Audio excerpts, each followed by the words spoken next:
Hey, everybody. This is Harvey Sluggo Wasserman back with you for the 186th Green Grassroots Emergency Election Protection Coalition Zoom call. We're starting with 22 people. It's great to see everybody. We're joined by GREG Coleridge. We have a really full boat today. Greg is going to talk to us about Citizens United. We're going to talk about the possibility that Trump could rig the Electoral College to become president without winning the popular vote, which has certainly happened in American history, and there's a clear path for him to do it. So we're going to talk about that, talk about the Voting Rights Act, which has been chopped up by the Supreme Court. We also want to talk about Joe Biden's proposal for the Supreme Court, actually, which is kind of interesting. And we are a day before Kamala Harris chooses her VP running mate, which I think our own Mike HERSH is in the running, aren't you, Mike? I mean, you're on the short list to become vice president. I'm on the very long list. Okay. In the second hour, we're going to go with Tatanka has got us a great guest, Denny Zane, former mayor of Santa Monica, which he's got a ton to talk to us about. But we're going to start with our desert poet, the Edward Abbey, or Edwina Abbey of the desert in southeastern Oregon, Mimi German, our poet laureate, and Mimi, it's always great to have you with us. And do you want to open proceeding? Open proceeding. I do. Go ahead. I do. I want to share a poem that I wrote. This was written like the day before Biden stepped down or stepped back, and I think so many people I've met, and from the reading I've done, like so many others, was just having to figure out a way to cope with losing when Biden was, the guy. So it's called I Vote. It's a poem. I vote for the young doe reaching for the willows, for the illuminating grace of a butterfly, for a sky so blue you forget you are human, and for the mountain's tongue wetting desert hills. I vote for the song at the crushing weight of dawn, for the geometry of sound in the quaking aspen groves, for the farmer picking asparagus near the uncaged hens, and for the night chatter of small frogs in the warm springs. I vote for bees drunk in purple thistle, for the scent of coming rain, for laughter inside of a season, and for the moon fully uninhabited by voices. I vote for the thundering secrets of lightning, for those who know we are stardust, premonition from the old bones, and for the seeker who has mastered stillness. I vote for a glimpse of sight, for shadows that come from a cloud, for the flowers that ignite in bloom, and for a child's awe. I vote for reverence, for wind and joy, for nothing, and for waking with the wisdom of the river's stones. I vote for the yellow go down and the torn page, for the way of the owl and the curious mouse, and for the stars thick and ablaze. I vote for the politician's graveyard, for shovel seeds, for impermanence and the orange wing of the dragon, and for love to braid the bread that makes us whole. Whoa, that was great. Beautiful, fantastic, Mimi German. Thank you so much for being our poet laureate. We're also joined by really great to see you and great to have you with us. We're also joined by another great poet, Dennis Bernstein. Dennis, good to see you and to have you with us. It's really an honor. Dennis is the host of the Flashpoint show out of KPFA in Berkeley. And Mimi, it's just great to know you're out there in the desert. For some reason, I'm prompted to say, watch out for the rattlesnakes. One of the most It's a good time to say that. Is it? Yeah. They're out Yes. and about. They're I out and have about. to say, one of my last great experiences in nature, I drove into the Joshua Tree National Park. I was a couple of years ago, and in front of me, in front of my red Toyota, was the most ferocious animal I have ever seen. It was about a 4 foot rattlesnake, and it was, like 6 inches thick. I mean, this thing was a monster, and it was ferocious and angry, and it wanted to bite my car. I mean, this thing, I just couldn't believe it was coiled and hissing, and wow, I've never seen anything like it. I assume you see a lot of rattlesnakes out there in southeastern Oregon. We do. We fortunately we live on this oasis. Well, first of all, this oasis that we call Earth, but this particular oasis is surrounded by the Steens Mountain and also the Pueblo Mountain Range. And at the southernmost point of our little bowl is the Alvord Desert. And we're at 4,500 feet. And the snakes, the rattlesnakes, like to live a little bit higher. So yay for that. So we don't see them as much as our neighbors across the canyon see them. Oh, Yeah. all right. Yeah. You're just a little below them, so that's fantastic. Mimi, it's always great. Please keep coming back with your fabulous poems. Dennis, if you got a poem for us next week, if you want to read again, we would love to have you present us with another one of your great poems. We have two poet laureates. If you want to join Mimi in the poet laureate circle, that would be really great. We got Tatanka Brickland with us. Tatanka, you're the erstwhile chair of the KPFK board. We're glad to see you. I believe that voting is about to begin in the Pacifica election, and we're going to have the Pacifica National Chair, Susan Young, with us in the second hour to talk about that election. Hetty Tripp, it's good to see you with us. Hetty, you've been involved in a group, I believe, that of women of color from Asia. Is that correct? How are people reacting to the nomination of Kamala Harris? You're muted. No. Yeah, I'm National Asian Pacific American Women's Forum. Yeah, definitely behind Kamala as a South Asian woman, as well as being Afro-Asian. So, Good. All right. anything is better than you know who. And by the way, you know he who who, shall not be named. but Sluggo, you know who and his sidekick were in St. Cloud last Saturday. Yeah, what happened? I mean, I kept as far away as possible. I could just feel the evil vibes. I just didn't go near. okay. So sorry. Well, I want to meet J.D. Vance, who has argued that people should have enough the same number of votes as offspring. And so I have 5 daughters and 14 grandchildren. So according to J.D. Vance, I should be entitled to 20 votes in the coming. I should be my own electoral vote, actually. So I'm going to ask him about that next I'm time. actually worried about Usha, how she can possibly have a spouse like that. But anyway, that's Well, all she has to do is talk to Melania.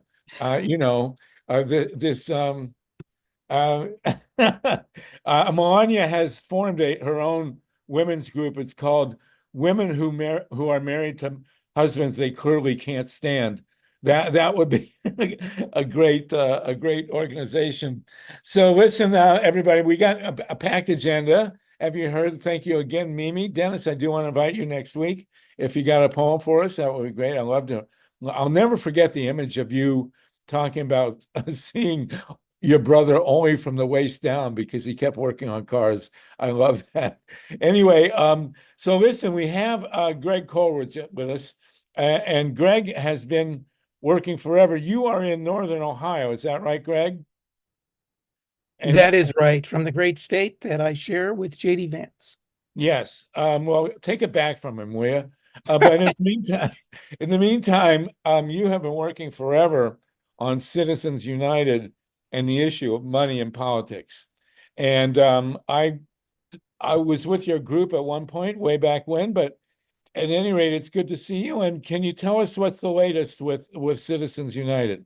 Yeah, actually, I've been working on Citizens United before, even Citizens United, dealing with issues of corporate power, corporate rule, and was so inspired actually by Mimi's poem that I have a very short one that Oh, go for it, that deals with Citizens United.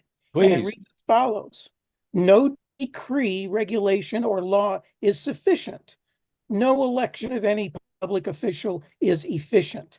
Not simply about Citizens United cursing, nor even Buckley versus Vallejo reversing. The only way to set our sights to abolish corporate constitutional rights is an amendment to end corporate personhood, a big step toward making government good. And the only proposed constitutional amendment that is great is the We the People Amendment, HJR 48. You know, that has to be the only poem ever written about Citizens United. Maybe so, but with a name like I gotta hand it to you. You know, I think I'll write one about the tires on my car. So that's fantastic, Greg. So tell us, where do we stand? And by the way, we're joined by Ray McClendon. And Ray, we're gonna when we're talking about Citizens United. Ray's the great activist from Georgia, the Voting Right. We do want to talk next about the Voting Rights Act and the Electoral College. And we want you to explain to us why Donald Trump is yelling at the very right-wing governor of Georgia. But Greg, tell us where we're at with Citizens United. What's happening? Well, you know, the Citizens United has both been a blessing and a curse in terms of before Citizens United, you know, money was definitely corrupting the political process and corporate entities were hijacking constitutional amendments.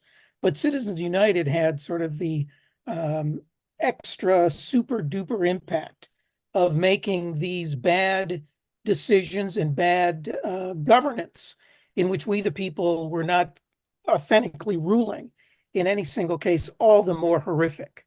Citizens United was basically the corruption of money in politics and corporate rule on steroids, making it worse. And ever since that decision in January 2010, each and every election, 2-year and 4-year, has set records in terms of the amount of money donated. And in fact, it's not donated or contributed, it's invested in political elections at not just the federal level, but it's seeped down and corrupted at the state level and even the local level. And we're seeing that, are we not, in many municipalities and certainly at the congressional level with the likes of APAC, that funding that is now setting records in terms of going after progressives, many of whom are supporters of our effort to overturn Citizens United. And in fact, going beyond that, are We the People Amendment. Even in my poem, I say it's HJR 48, but it's actually the 118th congressional version. It's called HJR 54, the We the People Amendment, that would in fact overturn Citizens United, but go beyond that to address money being defined as free speech, which goes back to a 1976 decision called Buckley versus Vallejo, and all the way back to the early part of the, late part of the 19th century in the 1880s, when corporations were first deemed persons with constitutional rights. And that's really where this mischief making and perversion began. So Citizens United is simply the latest and maybe the worst instance. You know, the powers to be of like a salami, been sort of slicing one slice at a time, anti-democratic, creating anti-democratic rules and conditions. But Citizens United was sort of a big piece of the pie or of the loaf that enriled and educated and got more people on the other side of the learning curve. And so we are witnessing in this election cycle even more historic sums of money being invested in the political cycle, and the amount of money being raised is just unfathomable. By both parties, both political systems. Trump so far just from April 21 to July 24. July of last month is the latest sort of system or time when monies had to be disclosed. Trump has raised $221 million. That's a fifth of a billion. Harris, $296 million, nearly 3/10 of $1 billion. Just an incredible sum of money. And the amount of money that's going in, what it basically does is, if money is defined as free speech, which is what Buckley Vallejo has done, then those who have the most money have the most speech, which means the billionaires and the corporate crowd, and those who are behind the super PACs that number in the thousands, their voices are heard, their needs are met. But people who want healthcare for all, or a livable world, or a decent standard of living, or money for dealing with the housing crisis or the debt crisis or the many other crises, our voices are not authentically heard. Our needs are not met. So, Citizens United is just worsening the system. The flip side of it, though, is that when problems are finally sort of seen as being so egregious and so sickening, and of course, the Supreme Court, through their various decisions, has sort of backed up and affirmed the amount of money that can be given or, invested, so much so that now when people at a local level or at a state level do something for a contributor, and a contributor then after the fact gives money, the Supreme Court has said in one of their recent horrific decisions of the just completed term, has said that, oh, that's not corruption. That's just simply, a friendly sort of a gift. When initially in the Citizens United ruling, the court assumed that, get this, hard to believe with a straight face, they said that unlimited corporate campaign spending would pose no threat of corruption, or even not just corruption, but even the appearance of corruption, because it would be independent. Because what Citizens United did is it allowed what had already been in existence super PACs, created in a separate decision in 2010, apart from Citizens United. But what Citizens United did is it gave really the ability of these entities, super PACs, to raise unlimited amounts of money, to spend in unlimited amounts that are supposed to be, quote unquote, independent from campaigns. But of course, many of the same people who work for political campaigns, Democrats, Republicans, independents, are the people who, last year they worked on the campaign for the candidate. This year, they're working on the political action super PAC of, the group that is for that campaign and for that candidate that leader now left from. And so these now entities, super PACs, are behind roughly somewhere in the vicinity of 65% of the amount of money, of the millions, if not what will end up being billions, probably in the order of $20 billion. $14.4 billion was spent in the 2020 election, federal election. It's probably going to be in excess of 20 billion. I mean, that's just unheard of. We can't compete with money is speech again. The average guy and gal and them who throws in 20 or even $50 doesn't make a jack squat bit of difference. So the only way that we think, not to say that can't have some kind of a difference. It's important for candidates. And there are some out there that have forsworn not to accept money from political action committees or super PACs. And those are the individuals that need our small contributions. But it's just damn tough when you're up against the super PACs that are raising money. And the last thing I'll say is some of that super PAC money is coming from things that are called dark money groups. And dark money groups are what are called 501c4 organizations. Those are nonprofit organizations that some of you may be part of a 501c4. Move to Amend is one of those organizations that you don't have to disclose your donors, which means that some of the money from super PACs come from dark money groups, and some of the funders of dark money groups, no doubt, come from overseas. Both individuals and corporations, and U.S. law disallows foreign contributions. So the funds from fill in the blank, China, Russia, who knows what emir or dictator is funding. Some are blatantly doing it above board and trying to get away with it blatantly. But who knows exactly how much is being done below board through dark money. So that's sort of the situation that we're facing. And until we figure out a way to get a handle on this, and the only way to do it authentically is, yeah, there's some things that can be done to try to increase transparency, but ultimately the only way to get rid of Citizens United is through a constitutional amendment. And that's what the We the People Amendment, and I'll throw some info in the chat, that Move to Amend is behind, is trying to do. 750 organizations are behind it, more than 700 communities have passed resolutions, including 8 states that have passed resolutions or ballot initiatives calling for the end of these twin constitutional doctrines that money equals free speech and a corporation is a person. Both of those need to be abolished, and along the way, they would abolish Citizens United.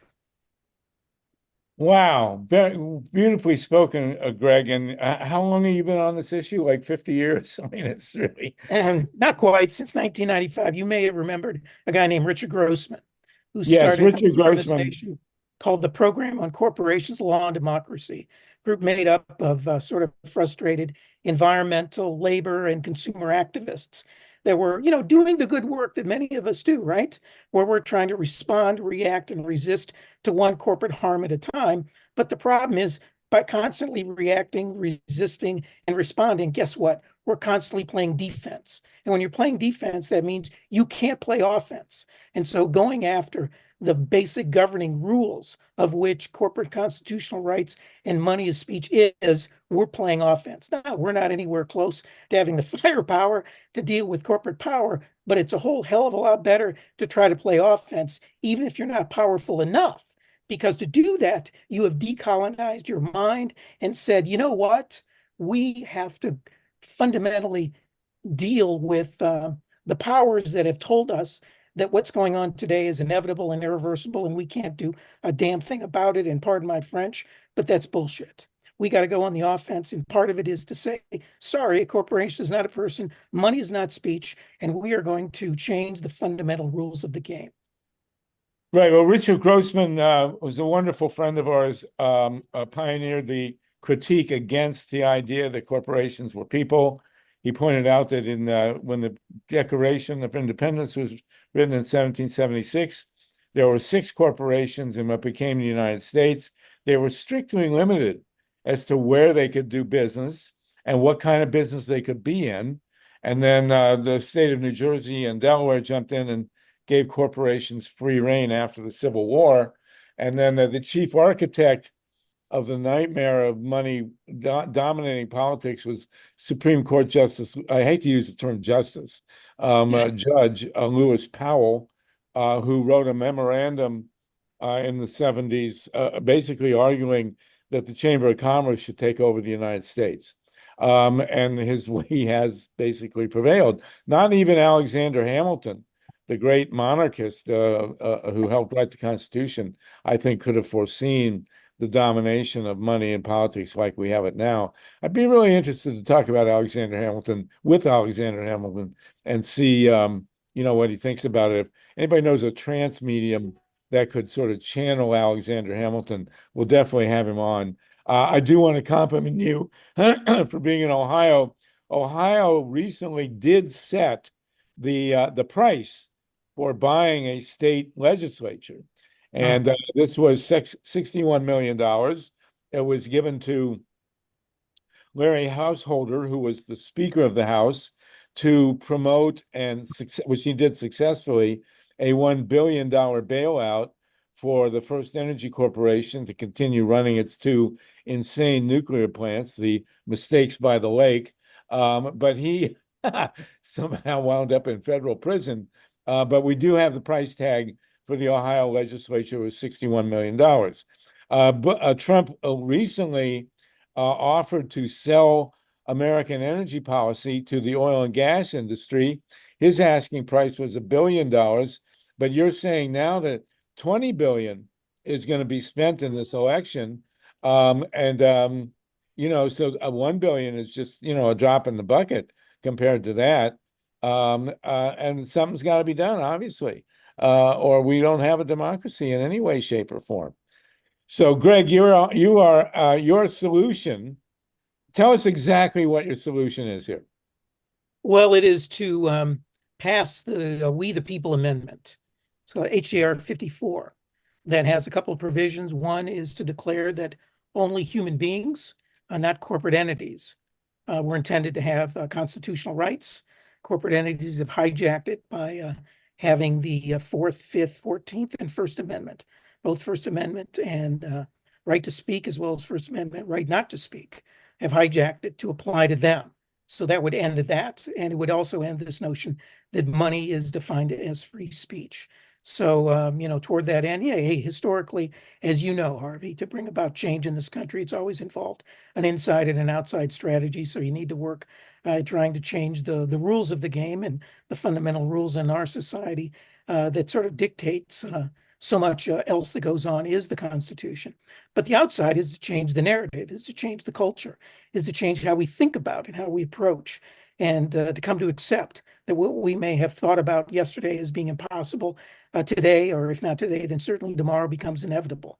And that has certainly been the case with so many issues, and that doing a half-ass approach doesn't cut it. I mean, back in the days of trying to get rid of slavery, there may have been people who said, maybe you should try to pass a law that tries to regulate slavery, to say that, I don't know, that maybe the slave owners should only beat their slaves once or twice a week instead of unlimited, right? I mean, maybe there were people like that when others said, no, I mean, from a moral, ethical, and humane standpoint, we have to abolish slavery. Well, so we need to abolish corporate constitutional rights. Corporations need to have certain protections and certain rules governing their ability to contract and their ability to sue and be sued. But those are statutory rights and protections, not constitutional. So that's what our amendment would do, would abolish those things while preserving the ability of corporations still to do business, but it would take the ability to govern away from them. As you rightly so said and understood, what Grossman and Polklad early on tried to unearth, that being that corporations were meant to be democratic instruments, subordinate to we the people, and the democratic tool that was created to make sure that they were subordinate to we the people was the charter. The charter being akin to a license. Yeah, right. And just as many people in, maybe watching here or listening are professionals and need to get a license to do your business in the state of wherever you're from. That's what a corporate charter was meant to be, a license that set out certain standards and certain provisions. And if you did not abide by the license, just like a lawyer or an engineer or a beautician or whomever, doesn't abide by the terms, guess what? You can't practice your business anymore. And that's what a charter was.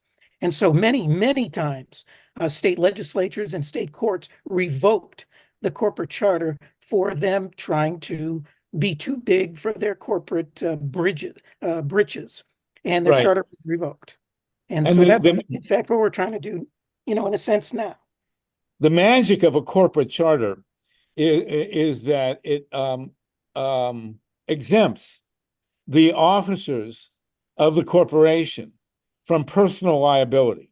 So they can, the corporate, the reason that people incorporate is so that they can't be sued for the predations of their corporations.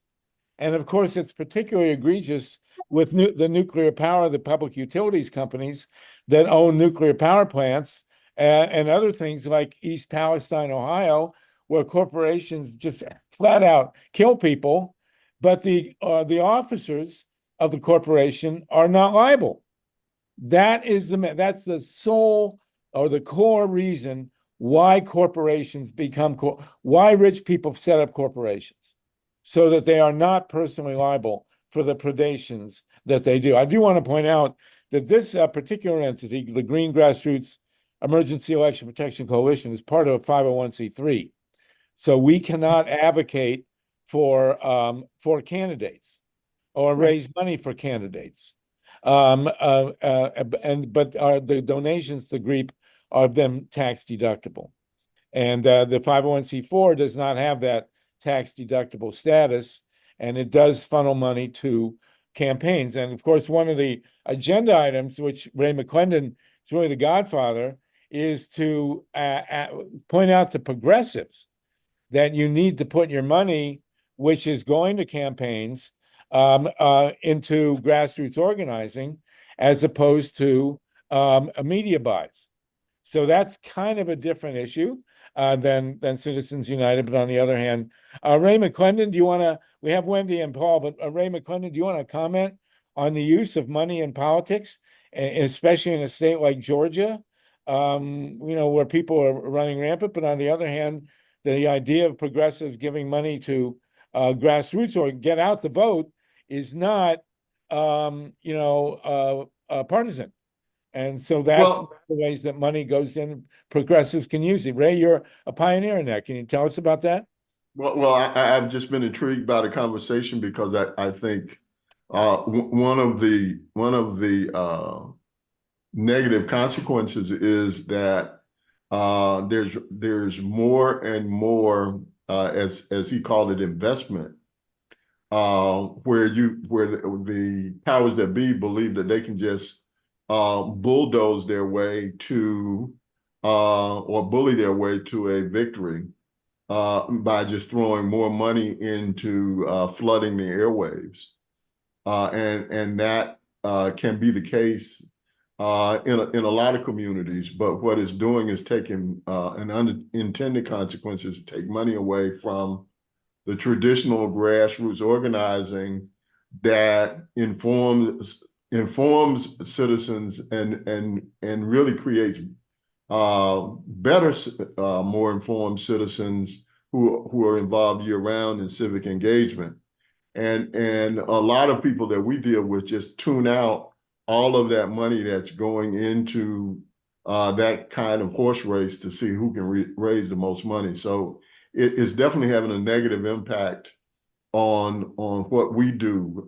We right now are having to really almost walk around with a tin cup to try to get money to go into grassroots organizing, where if you want to talk about it as an investment, the return on investment of going into communities with relational organizing with local individuals costs dramatically less than investing in radio and TV ads, but has a much higher return, meaning number of voters who actually turn out to the polls based upon those direct touches.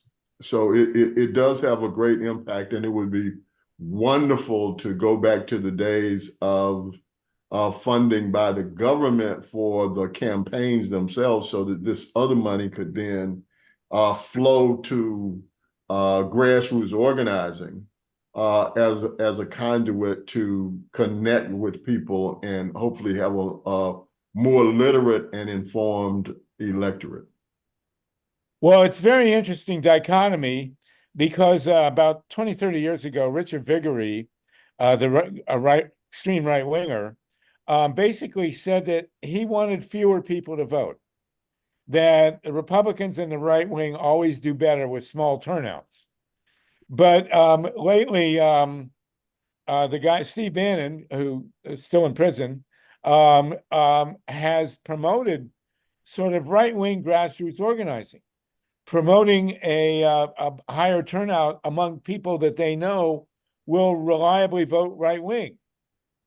And so the dichotomy with money now in campaigns, certainly since 2000, has been progressives putting money up for grassroots organizing and get out the vote organizing, and arguing against spending on media and needing to meet the right-wing grassroots head on. Ray, I certainly there's a subtle difference though between what MAGA and these conservatives are doing versus what center and progressives are doing. Center and progressives are attempting to expand the tent, get more people to get involved in civic engagement, in democracy, so that all voices can be heard and we can have a public discourse about that. When you look underneath the surface of what the MAGA folks are doing, they're pumping money into candidates who will restrict the number of the voting populace and target primarily a voting structure construct that is akin to apartheid. When you look at what they're really doing, they want to enable white men to be able to control all of the levers of government and to create a construct, whether it's by voting, by power in legislatures and power in the justice in judges, that would continue to build that construct where it would be embedded and entrenched in a way that it would take us 50 years to unravel. And we see that occurring. That's what's going on right now in the Supreme Court.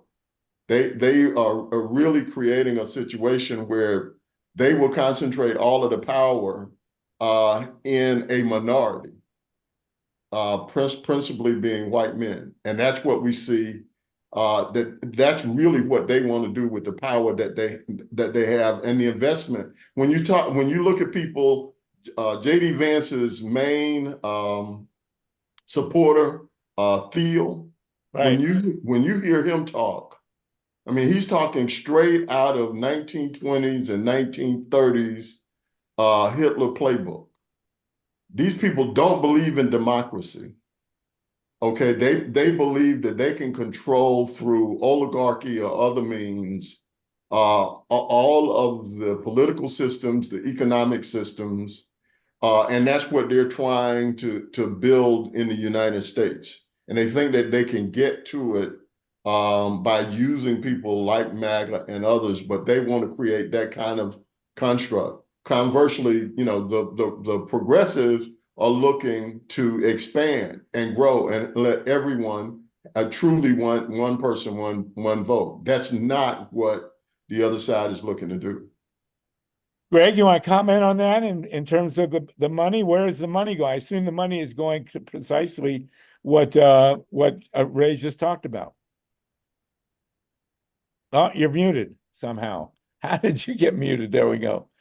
Go ahead. No, it's absolutely true. You know, it comes from the super duper rich, and it largely funds, the two wings of the same bird of prey, as Thorstein Veblen used to call the Democrats and Republicans. Third parties and others have a very difficult time, do they not, getting funds Exactly. because there's only a certain number of issues that are talked about within this sphere that's considered to be legitimate. And it takes so much money to be a viable candidate, quite honestly, that even good candidates, have to, play by the rules. Otherwise, they're not considered to be viable. So it's awfully damn difficult unless you are a candidate that has arisen from the grassroots and has your credibility and has the contacts and has the working relationships with not only a lot of people just because you have contacts with them, but all these people that are going to hold you accountable, that can work, hey, money, power comes from either organized money or organized people. If you don't have the one, you sure as heck better have the other.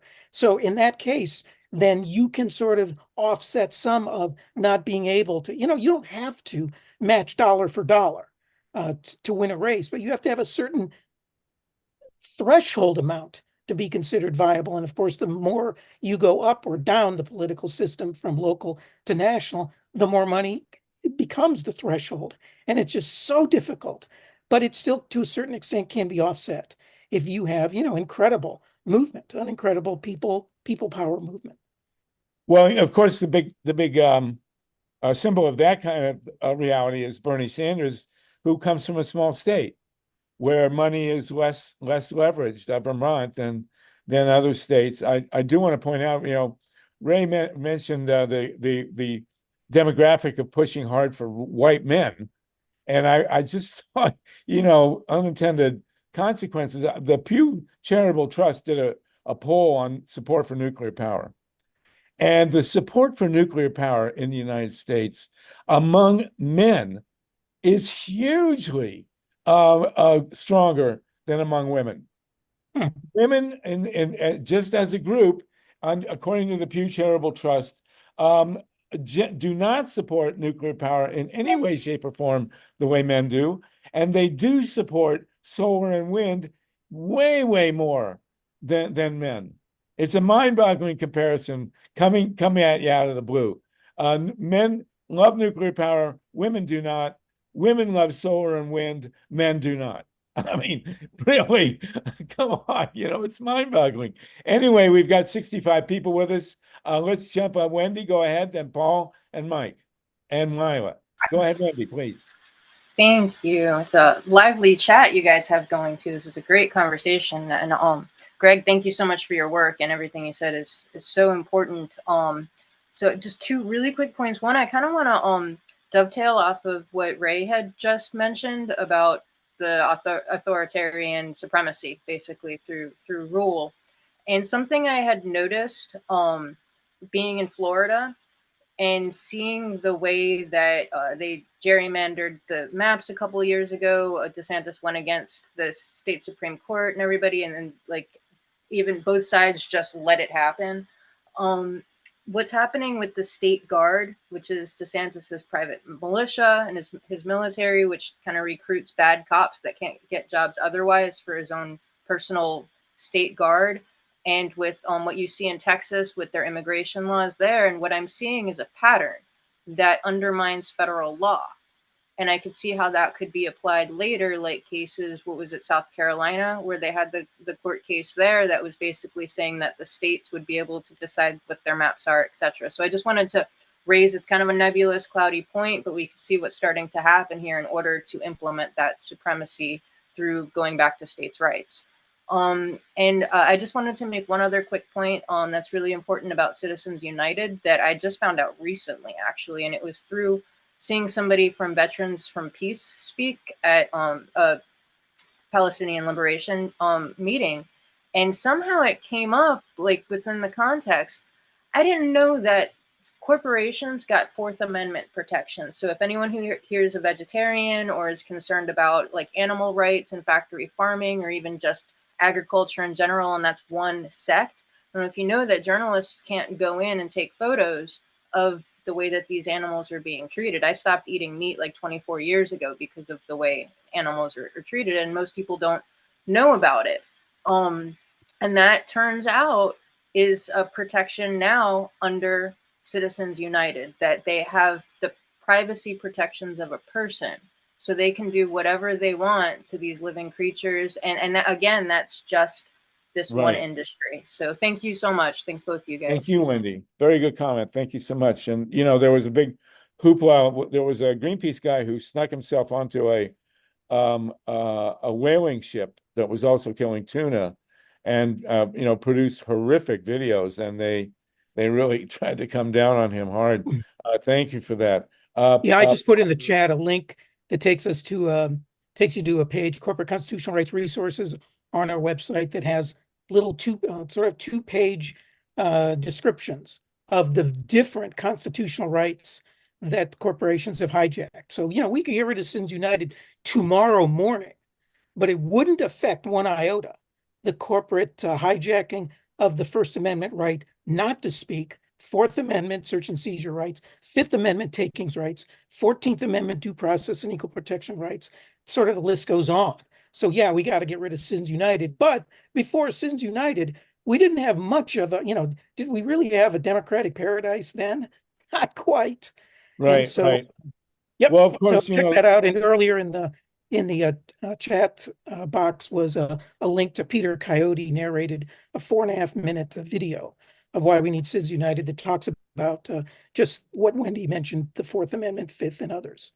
Well, of course, the great line is that we'll know corporations or people when Texas executes one, but we'll see about that. Paul Newman, go ahead, Paul. Thank you. And great to see you, Greg. I heard you on Tom Hartman like 15 years ago, and I donated to your organization. But the topic comes up to my head right now is, I think after the Powell memo, and there was another Buckley Vallejo. Yeah. And then Clinton was president, and Clinton became a third-way Democrat. And there were many Democrats like that. And I call them neoliberals. That the coin was phrased, I believe, by von Mises, Hayek, and the Freshwater and Milton Friedman in Switzerland. And these Democrats, and it's here today, in the California Assembly. I mean, we had a AB 2200 was up. It's a single payer healthcare bill. We have a Democratic majority, but the insurance companies didn't like it. And so what they did is they said, it had a fiscal impact, and they put it in suspense, meaning they shelved it at the behest of Governor Gavin Newsom. Now, these are neoliberal Democrats. And I think one of the reasons this has spawned the fire why people are starting to move towards Trump, and I mean, we have shot ourselves in the foot, because progressivism is being suppressed.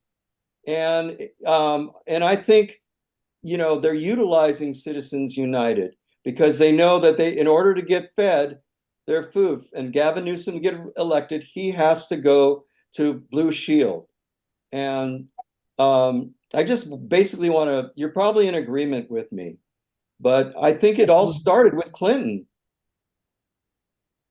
Greg? Well, sadly, it started way before Clinton.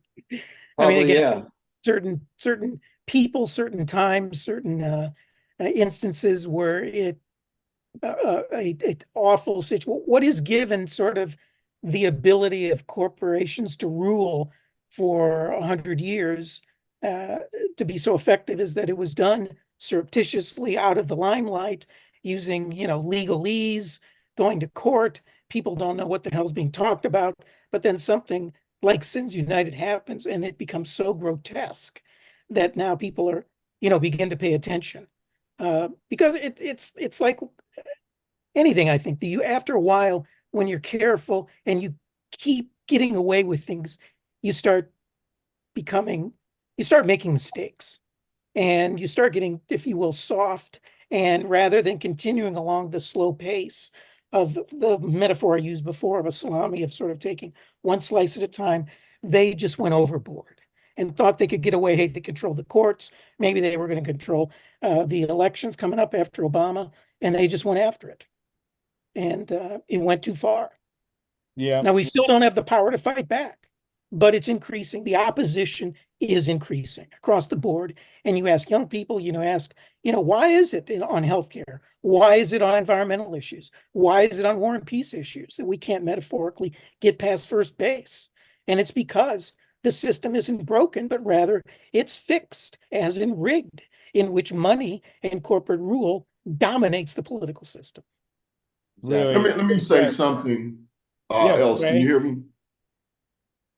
Yeah, Greg said something earlier that's very important, which is that progressives and Democrats play defense, don't play offense. And, you just look at the major issues that the MAGA and conservative components have done over the years, whether it's Leonard Leo and what he's been doing with the courts and a coordinated effort for years, and how that culminated in the Roe versus Wade decision. And whether or not you look at the organization ALEC, which a lot of you are familiar with, and how long that organization has been in place writing laws across the country that are inculcated in state legislatures to carry the day for some of these same corporations that he's talking about. All of this is a concerted plan across all of the different levels of government that they meet on and commit to annually on how they're going to carry it out. And they don't care if they don't get success in the short run.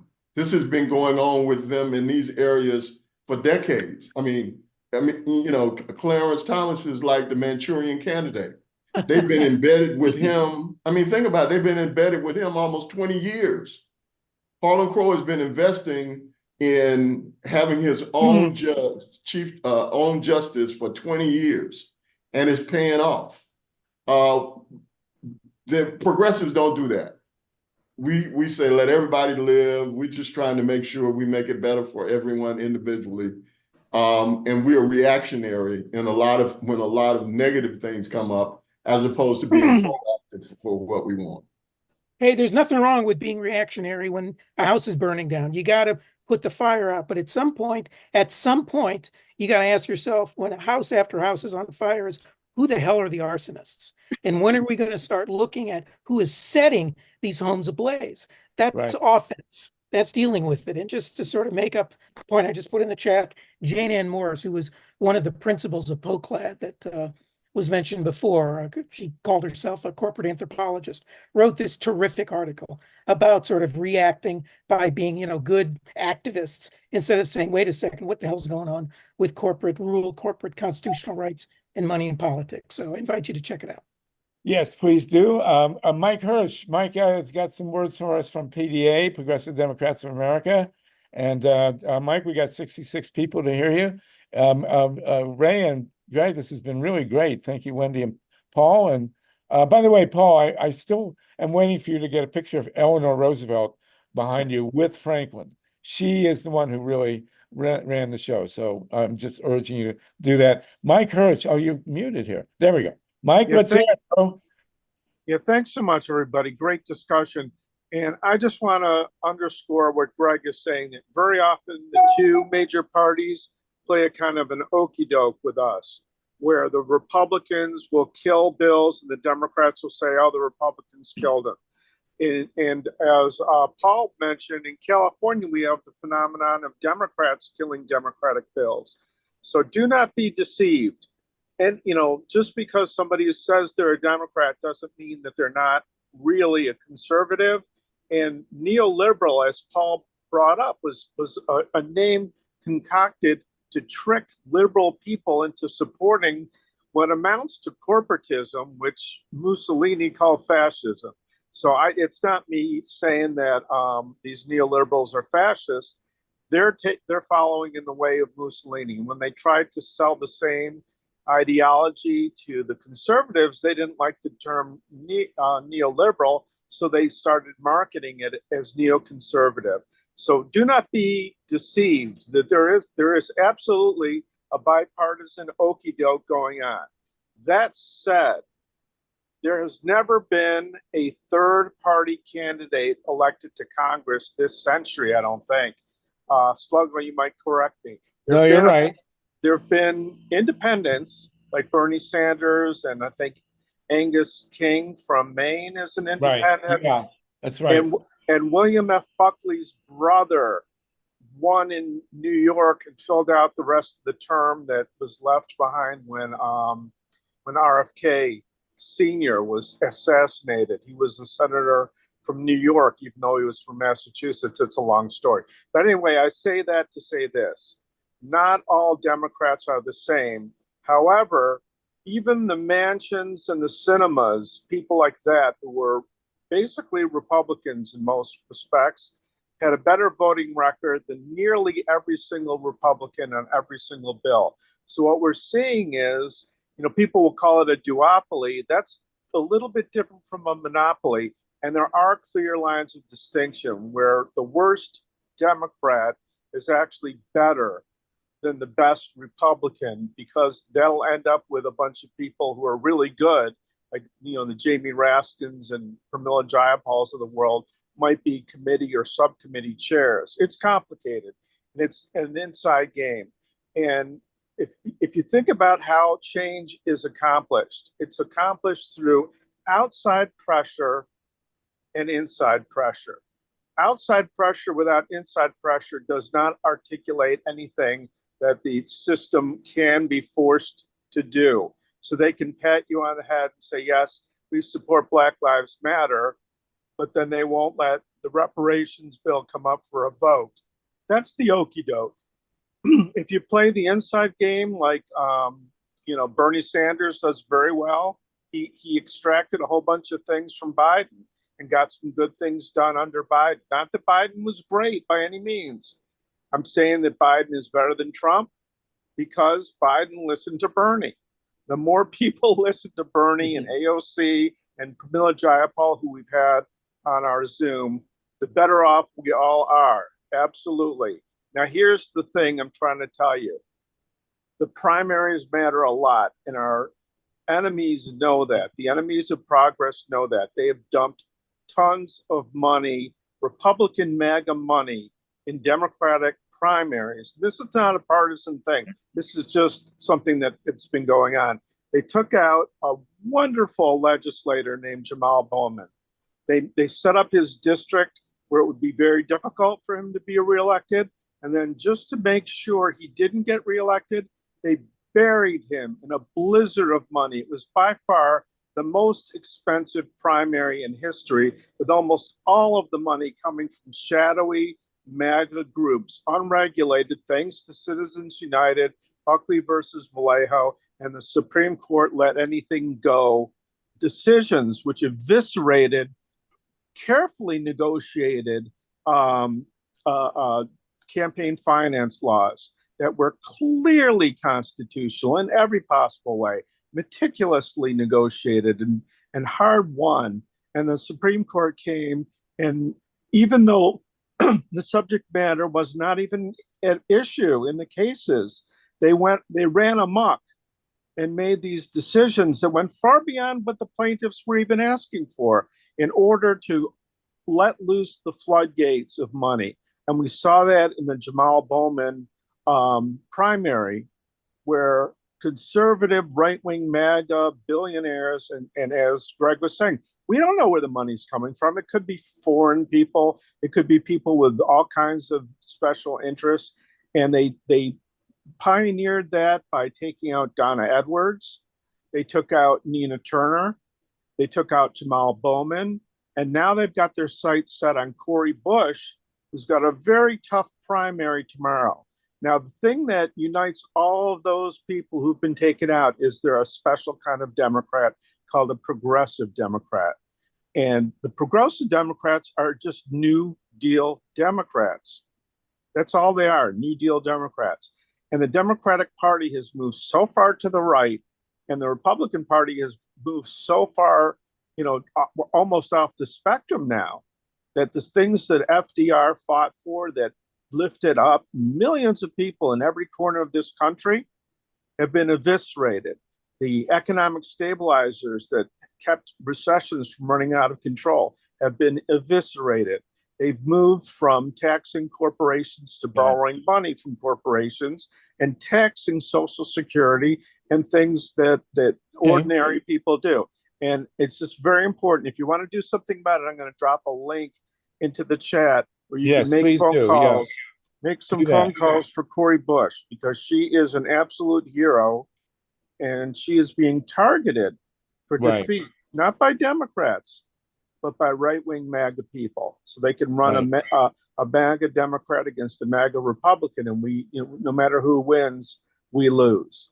Right. Thank you, Mike. And of course, Mike is with Progressive Democrats of America as well as with GREEP, and they meet every Sunday. And the great Alan Minsky runs those Zoom calls, and it's a great organization to be affiliated with. And what a fantastic discussion. Unfortunately, we're already up to 3 o'clock. MYLA and then Lynn Feinerman, thank you again for that, Mike. But put the PDA contacts, please, in the chat. MYLA Reson, Lynn Feinerman. Then we're going to get back to Ray and Greg, and we're going to move to Denny Zane a couple minutes. But go ahead, MYLA. Okay, thank you so much. Great conversation.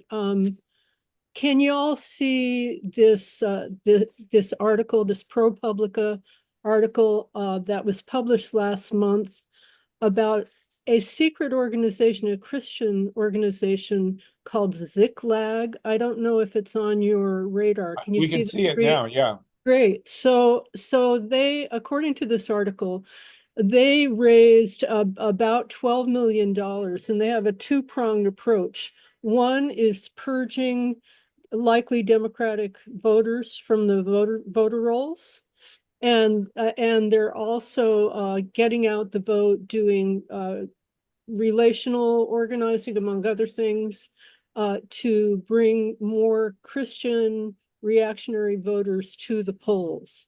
And I have a question for they say it's little known, They are the famous conservative donors, including the families behind Hobby Lobby and Uline. And anyway, I'll stop sharing that, and I will put a link in the chat for this important article. But I'm wondering, Ray, if you have kind of remedial a plan to make sure that people who have been purged from the voter rolls can vote. Is there some way to counteract this onslaught of money to purge voters in Georgia and other places? Well, we're working on that plan as we speak, Milo. A part of the problem is they are attacking us on multiple fronts simultaneously, and they have more resources to do it with. Of course, they passed legislation that makes it easier for individual MAGA vigilantes to be able to challenge votes. The Secretary of State's office will be also looking to purge. They've set up a portal now to cancel voter registrations. That portal has had some problems where if you put your information in for about an hour last week, it pulled up all of your data, including your home address and social security number, full social security, I'm sorry, not full, but last 4 digits of your social, which is all you needed to cancel somebody else's voter registration. So there's just a continued onslaught on that level. So voter education and information is critical during this election cycle. We're asking in all of our contacts with voters as we are looking to confirm registrations, we're asking them to check their voter registrations online. We're asking folks to make sure that they vote early. We'll be doing that once we get into the fall, because if you vote early, you have time to cure any problems. So that information will be front and center going into the fall. But there's a bigger problem that you've heard me talk about before, and we continue to have to raise this issue. It's not only that we're seeing these challenges for purges, for forms of voter suppression, but there's going to be an out and out direct, blatant attempt to steal the election by not certifying results. The Mark Elias and some other groups put out last week that there were at least from an article, and I don't know whether it was ProPublica or Mother Jones or somebody put out an article that suggested that there are over 70 counties now across the country that have election deniers that are in control of the election boards and intending not to certify results. Here in Georgia, the state election board now is putting in place amendments to the state's election procedures, which the Secretary of State is no longer a member of this board, and it's run by MAGA Republicans, that will allow for elections beyond vote counts for there to be inquiries, in air quotes,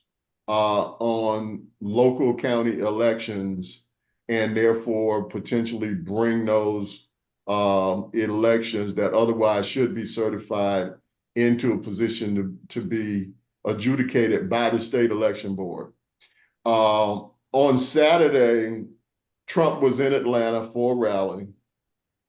He called out the 3 MAGA members of the board by name in the rally and said that they were doing great work, doing fantastic things, and that would help in victory.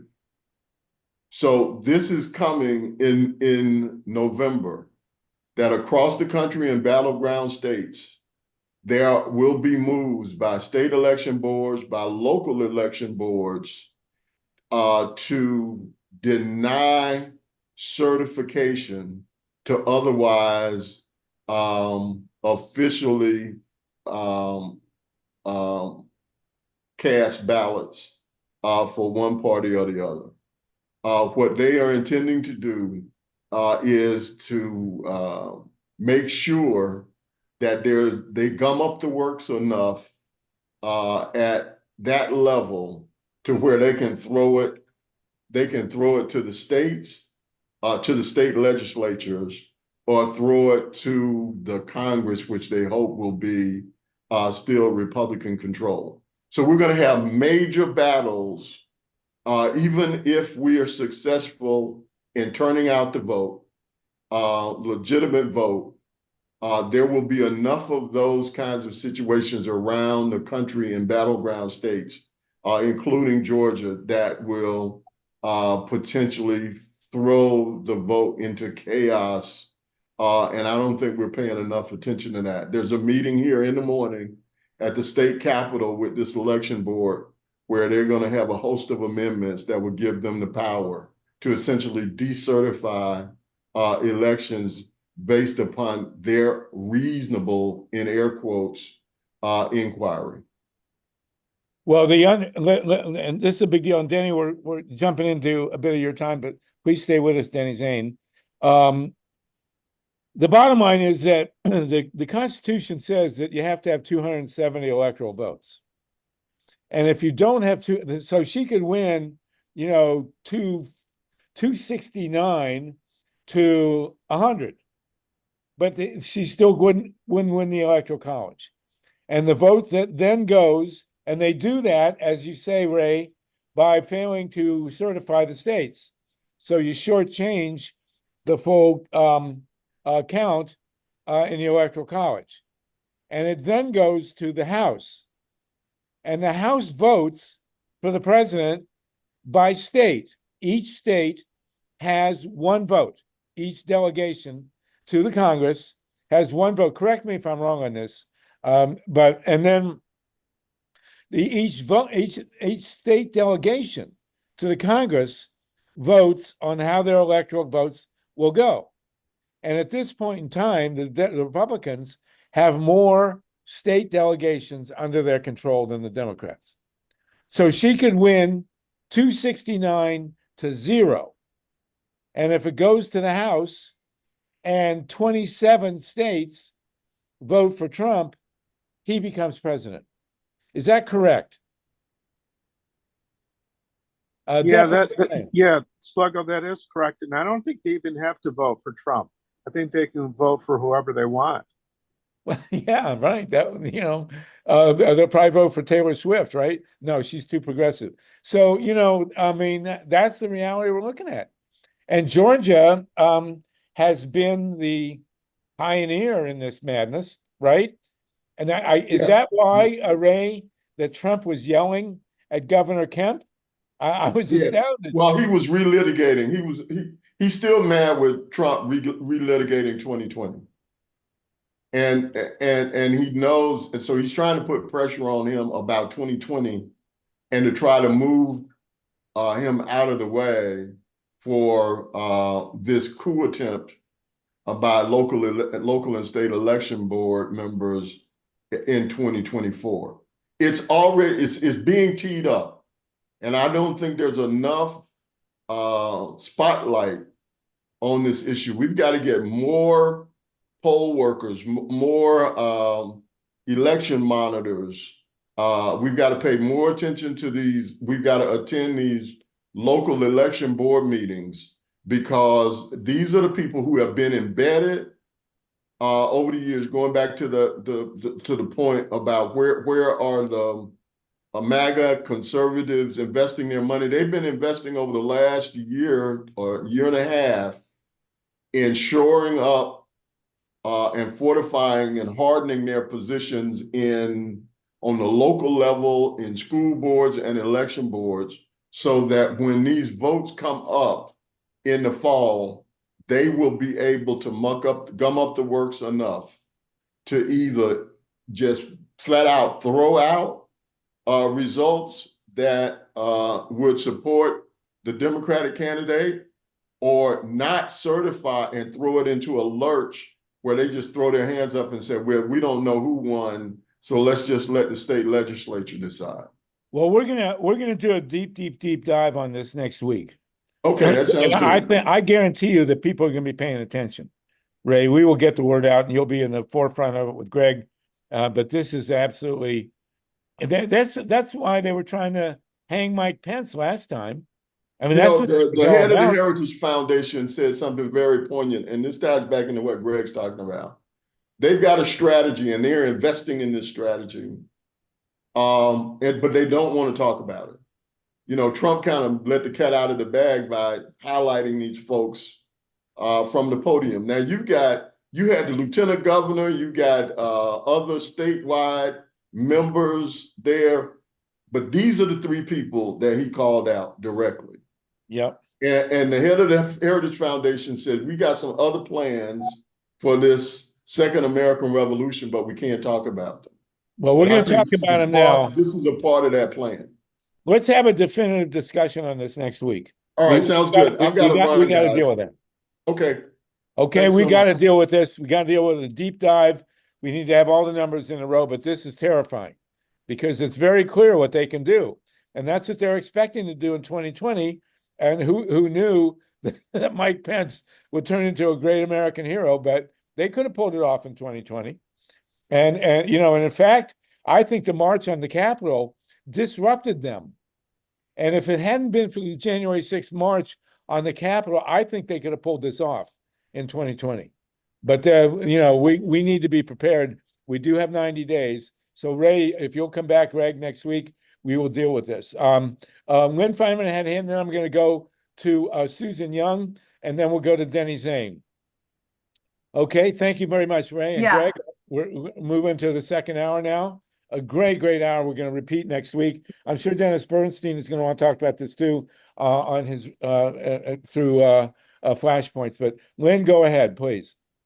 Yeah, I just want to follow everything that Ray has said and that Greg has said by something of a political philosophy comment. We talk a lot about left wing and right wing and how you need a left wing and a right to fly, and the bird is bicameral or duopoly or whatever. The truth is, just as the Rump said, if there were fair elections, the Republicans would be over. They would not be able to get into office anywhere. And so what we're looking at is crime. And where do we draw the line, between political machinations and actual criminality? And when are the Democrats going to stand, and are they prepared to stand for these kinds of real criminal shenanigans? I'm very worried about the fact that in Florida, when the Brooks Brothers Brigade came down, among them Amy Coney Barrett and Brett Kavanaugh and John Roberts, who are all now on the Supreme Court for their dirty deeds, I'm very worried that the Democrats are going to lie down and let them roll over. We're not going to do that. You're 100% right, and that's the purpose of this call, among others, is to be a so-called nonpartisan, supra-partisan group that deals with small d democracy. And so, by next week, Ray and Greg and all the rest of us, we will have thoroughly researched this problem, and we'll be ready. We'll hopefully be ready to deal with it. So, thank you for that.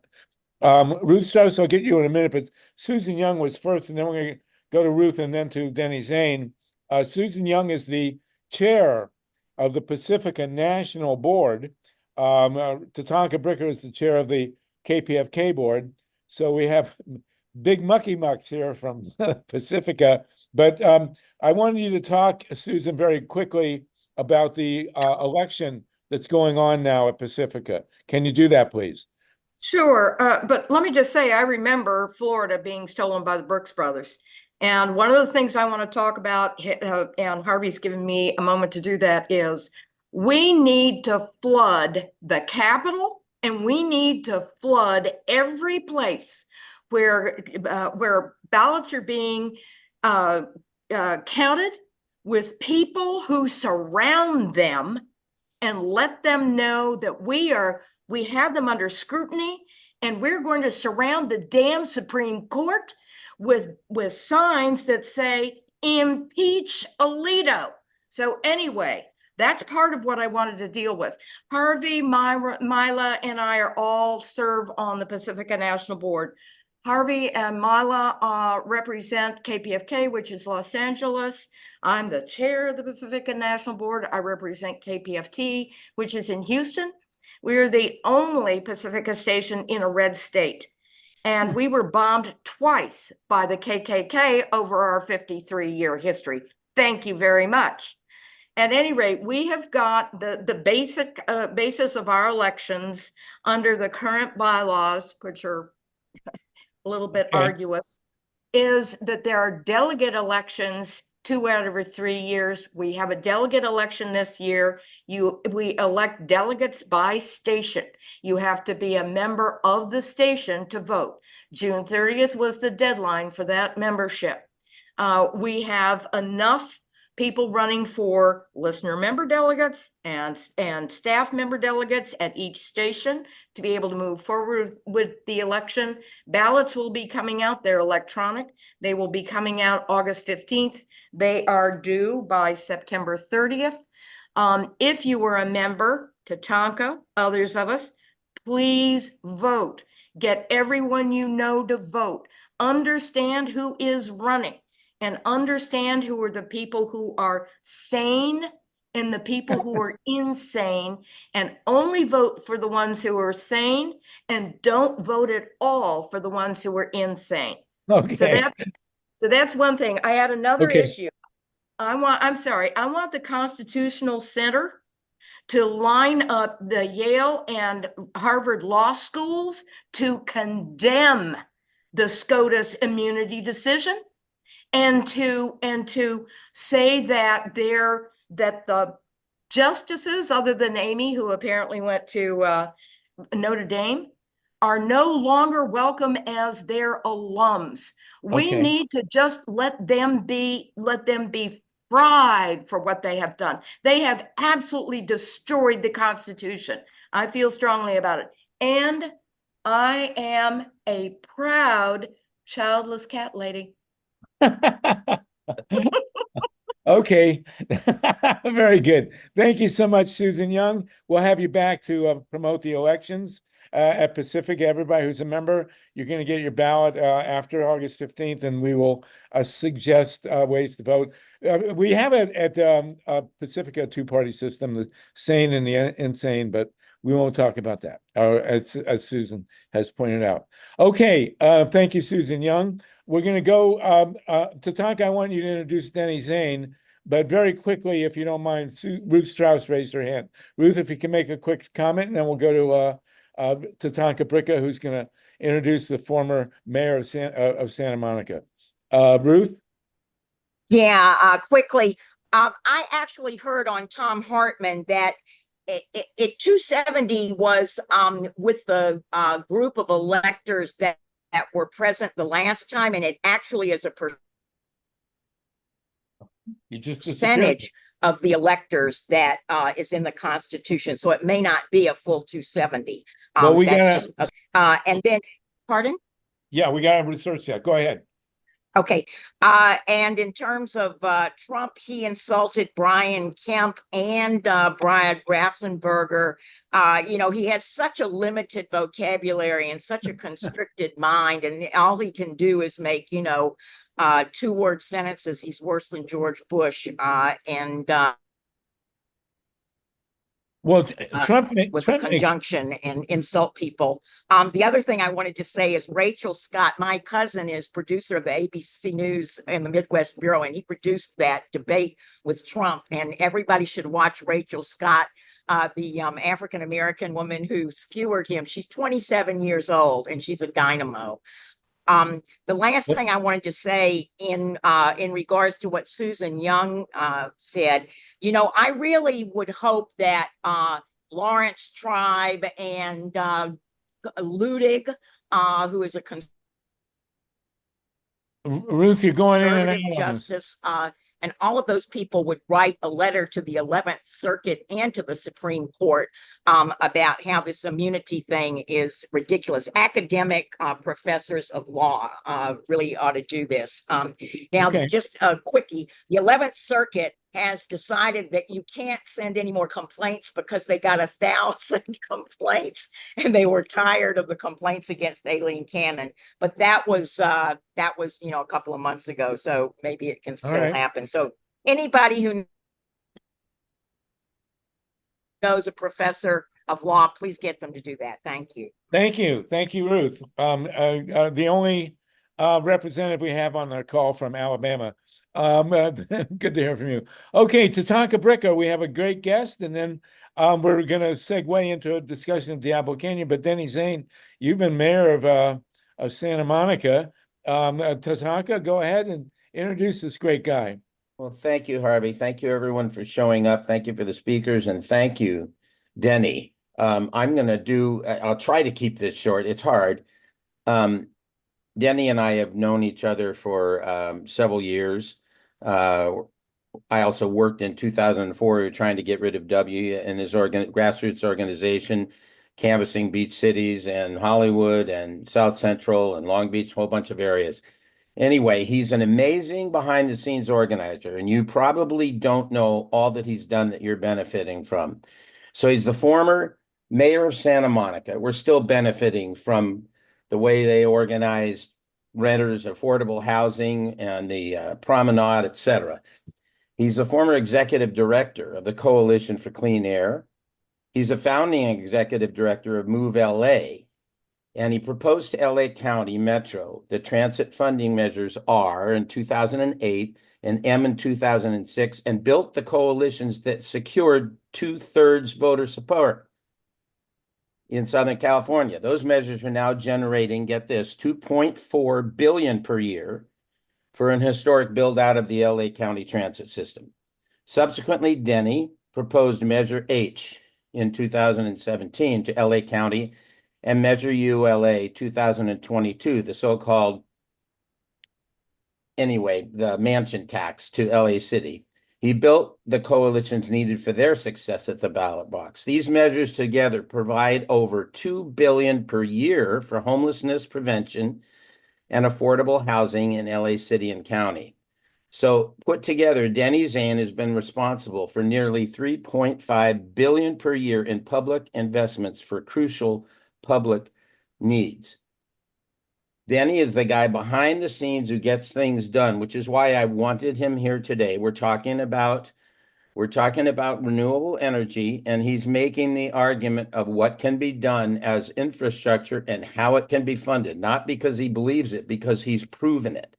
So take it away, Denny. You have the rest of the time we have here. I know you're going to try to get this in 20 minutes to leave time for questions and discussion, but we're going to join in a discussion, since you mentioned energy infrastructure, of dealing with Diablo Canyon and totally solarizing Los Angeles, which is a major theme of our work here. So Denny, go right ahead, please. Well, first of all, I think what you're going to hear from me is going to sound hyper local and very mundane, given the discussion that I have heard thus far. It's an honor to be with such progressive milieu. Thank you. If you don't mind, I'll call Kit because that's the way I've always known him for, I think, 40 some years now, Kit, or maybe 50 from Occidental College days. But I was a council member mayor in Santa Monica and learned a lot about organizing electoral campaigns there, and moved from there into more regional work. And around 2026, when LA was having the worst traffic crisis we had ever had, we thought traffic was our middle name, but in 2006, things took a whole order of magnitude worse.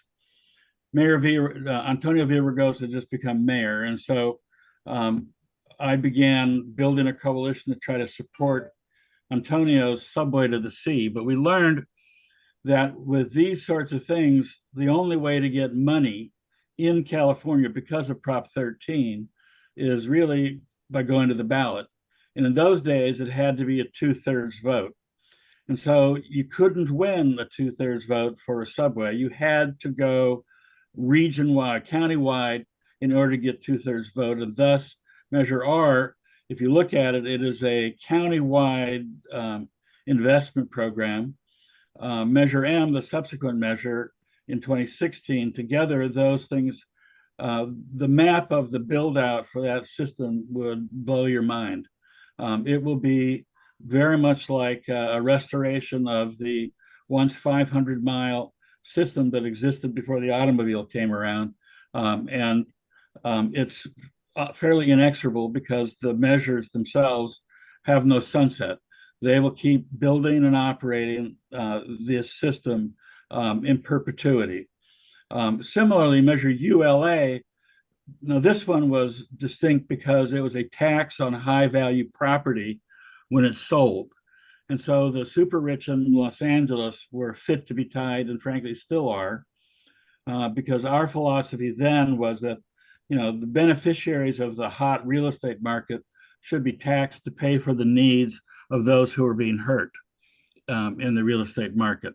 And so that measure is now generating about 400 million a year, expected to increase to about 600 or 700 million per year soon. And it is also in perpetuity, and therefore will be helping homeless people and building affordable housing certainly long after I've left this planet, maybe all of us, right? But out of that came some important lessons about some things that we need to accomplish. Some things we can accomplish with legislative action or even a regulatory action. But that's a very incrementalist approach, generally speaking. Some things like transforming a transportation system or transforming a housing production system require major dollars, big bucks. You have to think about with them about how you go to scale. The same thing is true, I think, with our challenges for clean air and climate in Southern California, that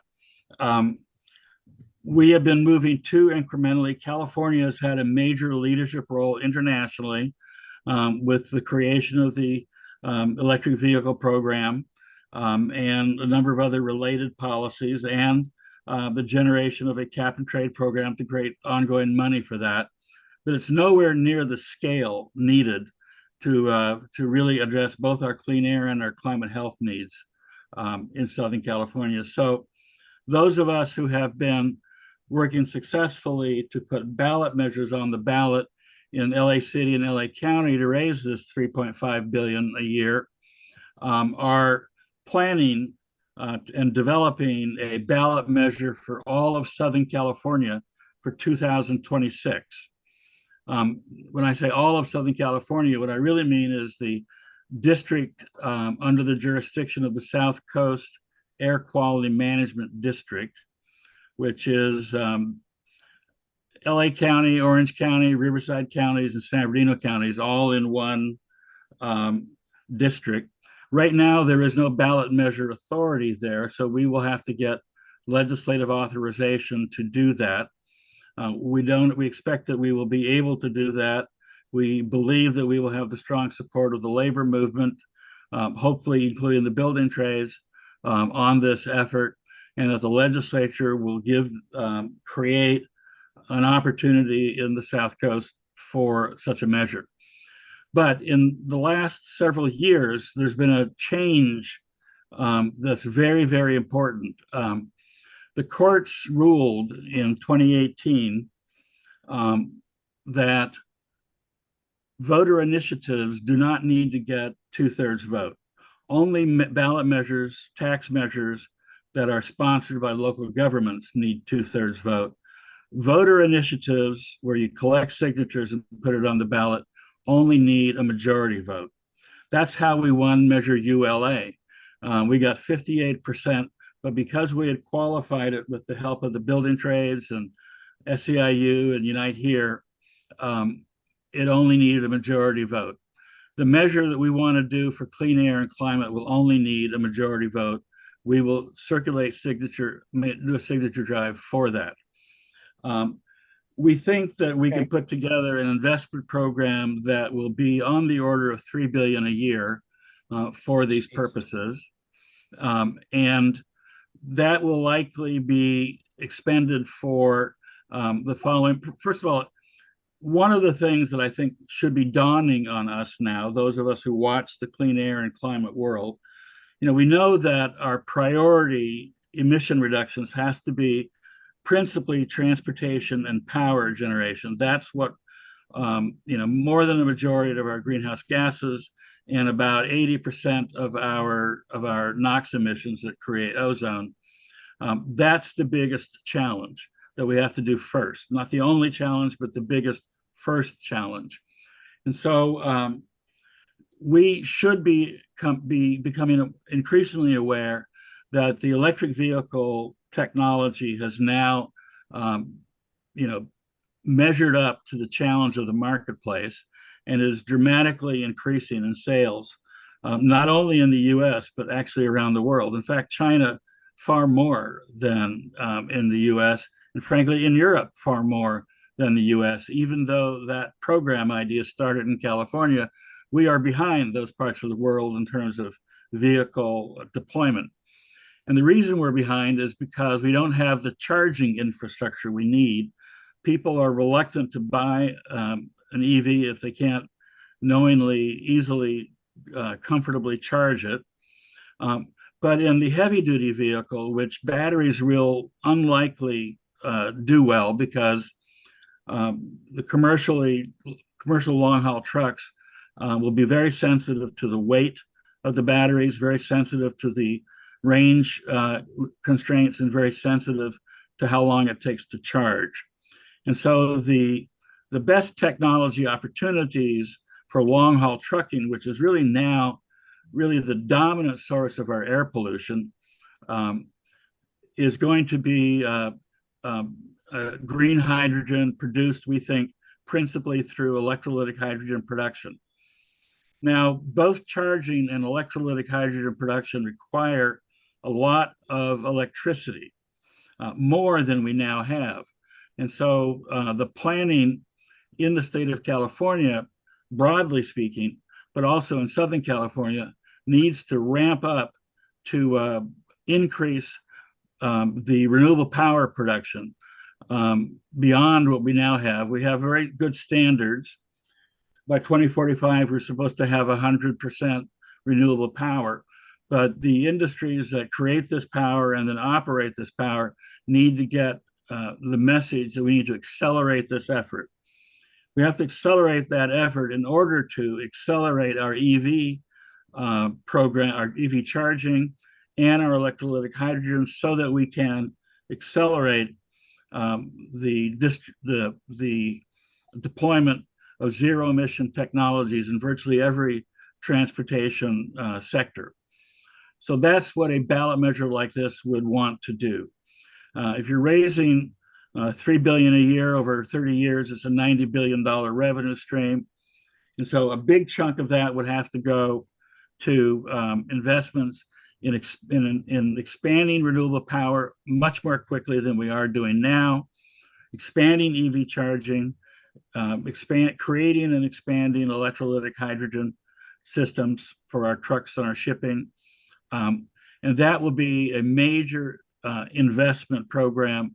It's an infrastructure program. This is no longer the technology development program that we were laboring with for the last 20 years. The vehicle technologies are proven and they are now off the shelf. We have to produce them and distribute them more quickly. Okay, so Denny, here's the big question.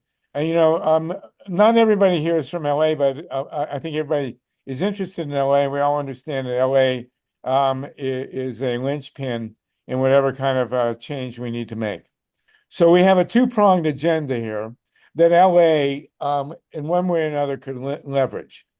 Number one is to shut the Diablo Canyon nuclear plant, and number two is to totally solarize Los Angeles. I just flew into Burbank the other day, and I mean, the guy messed up the landing. We actually circled the city twice. I must have seen, I don't know how many square miles of rooftops if on flat commercial and warehouse buildings that could be covered with solar panels. And it is very, and we also flew over Dodger Stadium, which has a great big parking lot, as does SoFi and Crypto and the other stadiums in town. The question now is, and you are the man who's been making these changes on the ground. You're getting this hundreds of millions of dollars a year in public money here. How do we completely turn Los Angeles to rooftop solar and then hook up all the vehicles? So we have no more gas-powered vehicles running in LA. And the biggest or second biggest city in the country, home of Hollywood, which runs the world, is completely solarized. How do we do that? Well, I'm of the opinion that there are other technologies that need to be part of the play here beyond rooftop solar. That includes industrial solar, and those two things will be the larger share of our power, new power creation. But wind, including offshore wind, is almost certainly got to be part of the mix as well. And then we need to be able to create battery or fuel cell storage capacity so that at nighttime in particular, when solar isn't operating, we've got electricity available for nighttime uses. So it's a little more complicated than just rooftop solar, but that's certainly part of the mix. One of the things that I can interrupt you very quickly. Steve Caruso or MYLA, could you send Linda Seeley the link to the meeting, the Zoom she's trying to get in? I'll do it right now.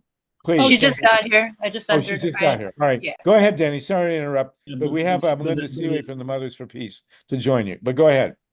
Certainly one of the missions of this measure, as I stated, is to accelerate the expansion of renewable power in Southern California. So those rooftop solar would be potentially one of those, but other forms of solar and the creation of wind energy as well. There's a mix of things that need to be added, but certainly renewable and zero emission technologies.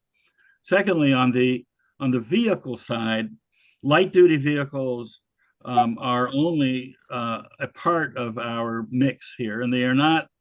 They are the largest source of greenhouse gases, but they are no longer the largest source of air pollution. That honor, if you will, goes to heavy duty trucking and rail freight. Diesel-powered technologies. So we need to think of ourselves as ending the reign of diesel terror, if you will. We've done a good job of moving on the light-duty side. We're not there yet. We got to keep going, but we got to ramp up the heavy-duty side, which is where we're most weak. And that batteries, as I explained, probably won't work very well there unless they come up with a solid-state battery that outperforms the current lithium-ion batteries. But electrolytic hydrogen and fuel cell powered trucks is the thing that's going to work on the heavy duty side and all the goods movement. So there's not just one solution, there's a menu of solutions that have to be funded. And this measure that we're working on is intended to fund all of those, including the ones that you mentioned. Well, I think everybody listening in knows what the global implications would be, the global impact of completely solarizing Los Angeles and of converting the vehicle fleet now to electric. You've done a tremendous job with mass transit in Los Angeles. Anybody who's seen Who Framed Roger Rabbit knows about what they did to the Red Line. But the bottom line here is I'm going to slightly disagree. I think that rooftop solar in Los Angeles could power the whole city, the whole county, maybe even the whole state. There's so many flat roofs that are unimpeded by vegetation in LA that, and plus we should have the manufacturing capability in LA to build these solar panels here. And that would just change the world right off the top. And I also got to throw in China, you can now buy a perfectly good electric vehicle for under 20 grand. And the whole auto industry in America is living in terror of that fact, but here we are. So, you know, Linda Seeley, you are with the Mothers for Peace in San Luis Obispo. And we're in a situation now where the power from Diablo Canyon is a complete drag on the state economy, to the point where here I am in the DWP, the Department of Water Power, which is a public-owned utility in Los Angeles, and I'm paying for Diablo Canyon. So you got Denny Zane on here, who's the master of the referendum and social change with raising big money. How do we parlay that into shutting Diablo Canyon? You talking to me? Dan, let Linda jump in on that, and then Denny, you can follow her. I would love to hear from Denny how to do Okay. that, because that's what we've been trying to do for the past 50 years. So yeah, please. Well, apart from the political pressure that folks in LA County and Southern California are going to put, I mean, Diablo Canyon is not in Southern California. We don't have a direct jurisdictional authority there. But we do create a lot of the demand for Diablo Canyon electricity that keeps it floating and keeps the governor on its side. And if we were to shift our demand to 100% renewables, then we could make Diablo Canyon in fairly short order, I think 15 years, make it irrelevant. Oh, no. No. 15 minutes. Exactly. Hey, look, that's not a, you know, the infrastructure challenge that we're trying to address here won't do that to Diablo in 15 minutes. Yes, it will, actually. That's a political call. It's perhaps if they can say, we foresee voters have voted $90 billion to transform Southern California energy and transportation. We can see and foresee that Diablo Canyon is no longer a necessary part of our future. That is what would give them the political space. Denny, it's not a necessary part of our future right now. In fact, what Diablo Canyon does is impede the move to 100% renewable energy in LA. You're paying for Diablo Canyon, whether you like it or not, because I understand that. I understand that right. We could close Diablo Canyon, and you know the reason the governor gave for keeping it open was because we have moments of shortfall. All I'm saying is that it's no longer true.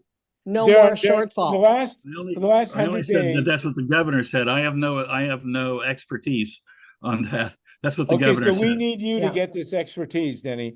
The fact is that for the past 100 days, at least part of the day, every day in the last 100 days, California has been 100% renewable. And yes, that's right. And the stuff from Diablo Canyon is now basically for export, because it's in the way of the grid and it screws us up. So I'm glad we're having this, because this is basic truth here.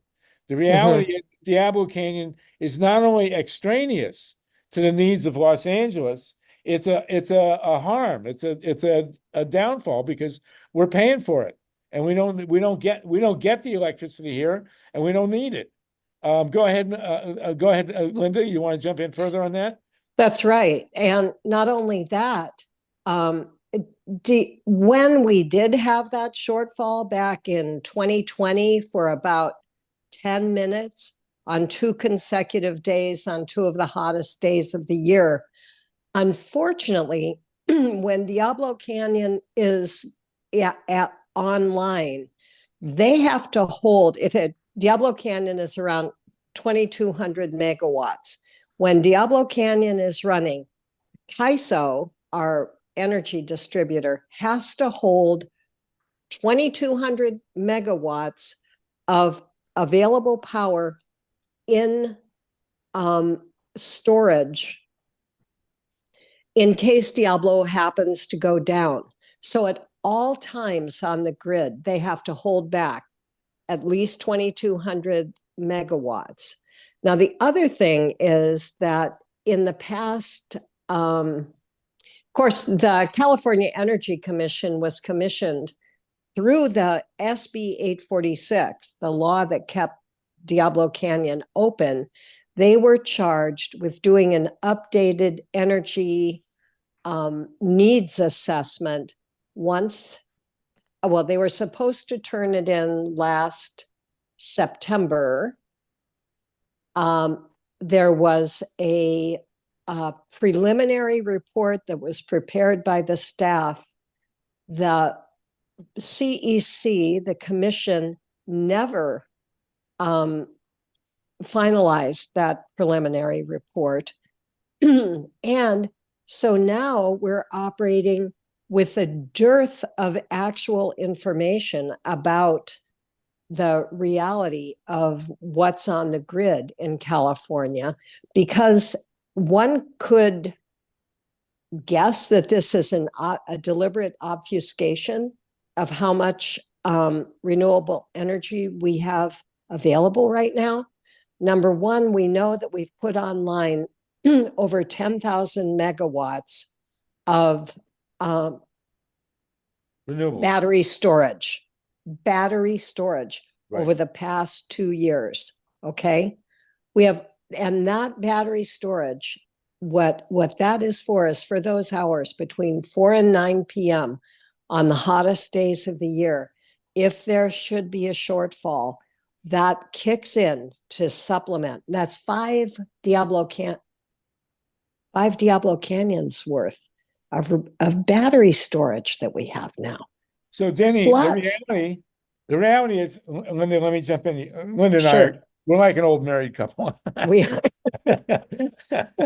We're both from Ohio, so we get along. So the bottom line is that in 2016, Gavin Newsom, as lieutenant governor, signed a plan that was led by Jerry Brown, then the governor, the PUC, the entire legislature, PG&E, the company, the local governments, all the environmental groups except the mothers, and we agreed. It was agreed, and the numbers were very carefully laid out, that Diablo Canyon would no longer be necessary by 2024. In other words, right now.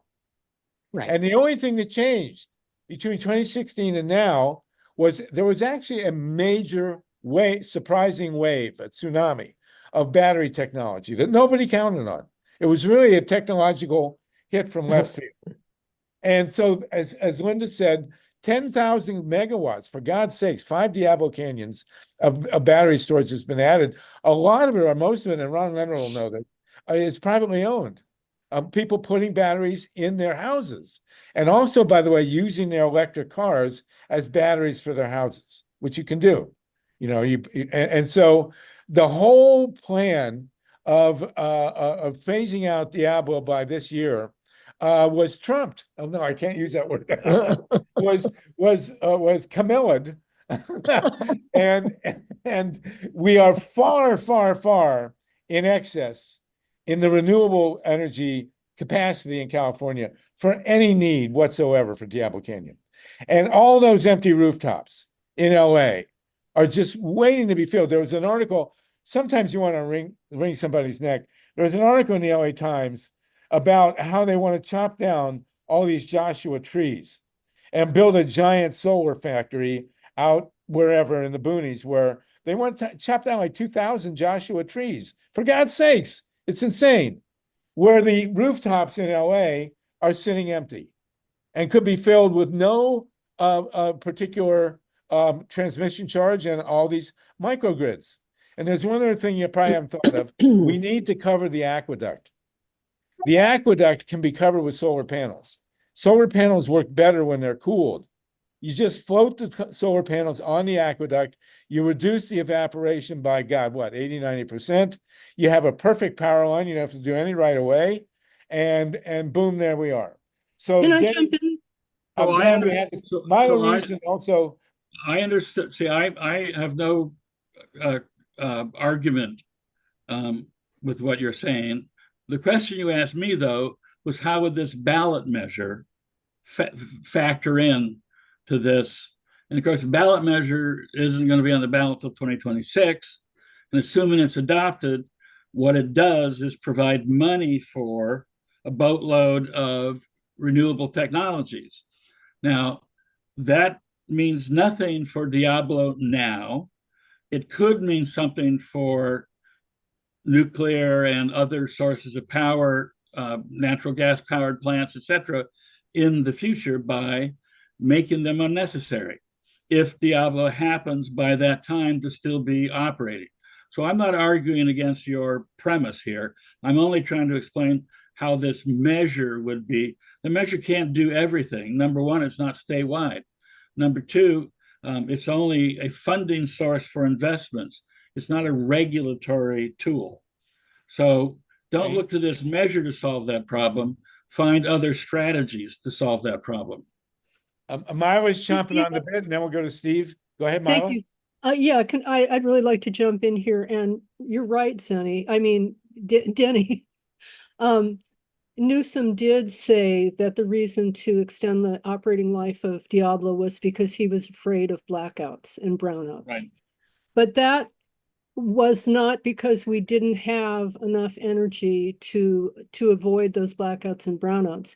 It was because, as Linda Seeley was saying, the independent system operator, who is actually the board of which is appointed by the governor, changed the rules that were put in place by Loretta Lynch when she was responding to the Enron crisis. They changed the rules so that the energy had to be kept to be exported out of state.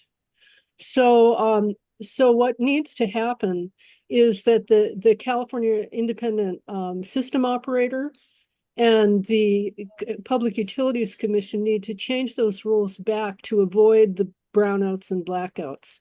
They can be avoided without nuclear. We don't need nuclear for that. It's just the way that the energy market is set up so that people can make profits off of the energy.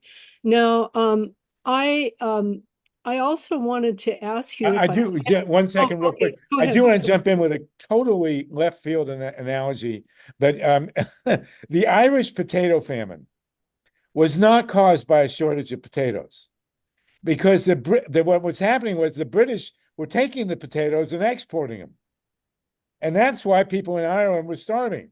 It wasn't a failure of the potato crop; it was the exports, and it's the same thing in California with the energy. These guys are claiming we have an energy shortage, and they're shipping the stuff out of state. Just thought I'd throw that in. Okay, go ahead. And making a whole lot of money off of the transmission lines and off of exporting that energy. 3 months after 3 Mile Island melted down, the Los Angeles City Council decided that they would become investors in a nuclear power plant in Arizona. And it was because of that investment that California now, that Los Angeles imports electricity from Arizona. Much of it is lost in the transmission. And then there was a statewide ballot measure. I don't know if you're familiar with it, but it was spearheaded by a former city councilor, Bobby, oh gosh, I can't think of his last name off the top of my head, but there was a ballot measure to fund the transmission lines that went to, it was a statewide ballot measure because of the sticker shock. Maybe I'm getting too much in the weeds here, but I just wanted to go back and explain to you that, I mean, that's why I raised my hand initially, that you were right, that Newsom did say that was his rationale, but he's wrong. And Well, just as he was wrong on Prop 30. I mean, we were the shop that started Prop 30 statewide.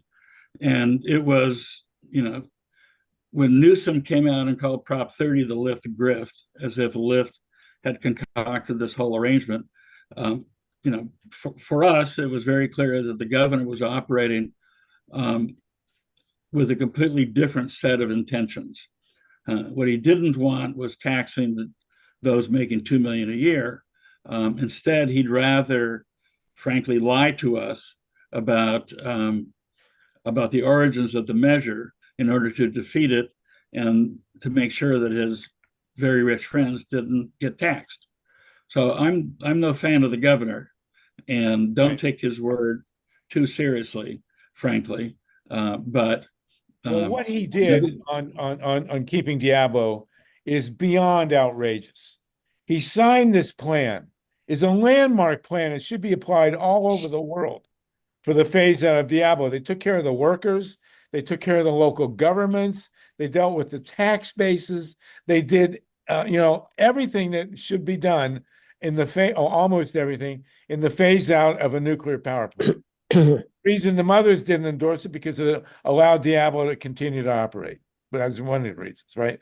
But then out of the blue, he comes in and in a matter of a month, abrogates this agreement that had been signed by everybody, and there was absolutely no objective circumstance that mandated that be afraid of blackouts. If anything, Diablo is the cause of the blackouts. And, we in Los Angeles, with all those empty rooftops and all those empty parking lots, man, I mean, we could go 100% solar in less than 5 years. I'll tell you that right now.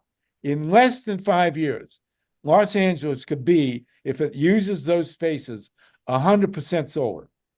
And that's not pie in the sky. That is flat out affordable technology. And the way to do it would be to take, PG&E has admitted that keeping Diablo open until 2030 will cost $11.8 billion over market. If we took that $11.8 billion, offered a 25% subsidy for everybody who puts it on solar rooftops, I guarantee you the place will be solar in 5 years. And the panels could be made in LA, for God's sakes. So there you go. Steve Caruso's had a hand, and then Linda, will go back to you. We still have 51 people with us. Our people here have the longest attention span of everybody in America. It's really great. I love it. Much better than my classes in college, I'll tell you that. They'd have been out the door by now. Anyway, Danny, go ahead, and then Linda. Did you I want think to we're being Steve, I'm sorry. Steve Caruso. Enron across the country by the nuclear industry, and the same thing with the oil. We're shipping it overseas, we're privatizing the cost, and it's for but profits and publicizing, making the people pay for it anyway. What Denny was saying about going to hydrogen, nobody, and there's people that are trying to get hemp diesel as a low-cost replacement for regular diesel, because what do they do with the stalks? They make paper out of it. The seeds can go to make the diesel fuel. It burns cleaner, cooler than diesel, and who doesn't want to smell hemp? I mean, come on, So and it even goes to jet fuel. So you can have all these jets going across country that are carbon neutral right now, which isn't happening, and they will burn cooler, and the engines will last longer because of hemp oil. And the military industrial complex has studied this. They said it will work, it has potential, and why are farmers still growing corn and soybeans is beyond me. And when they're not making tofu out of the soybeans, for one, and the corn is GMO generally. So, let's get with the program, folks. This is crazy. Well, of course, the big problem with hemp and like trucks is that the cars driving around behind the trucks burning hemp are going to have to stop at every restaurant and get cupcakes and stuff like that. I mean, really a big problem. Paul Newman, go ahead, Paul. Oh, I got to mute you here. Paul's in Santa Monica, by the way, Denny. Go ahead, Paul. Hey, I was at the Progressive Alliance convention at Trade Tech last week on Saturday, or the week before, I think it was. And I encountered this guy saying that solar does not have energy density. And I don't know what energy density is, or what how is that compared to solar? And is there energy density with hydrogen as well?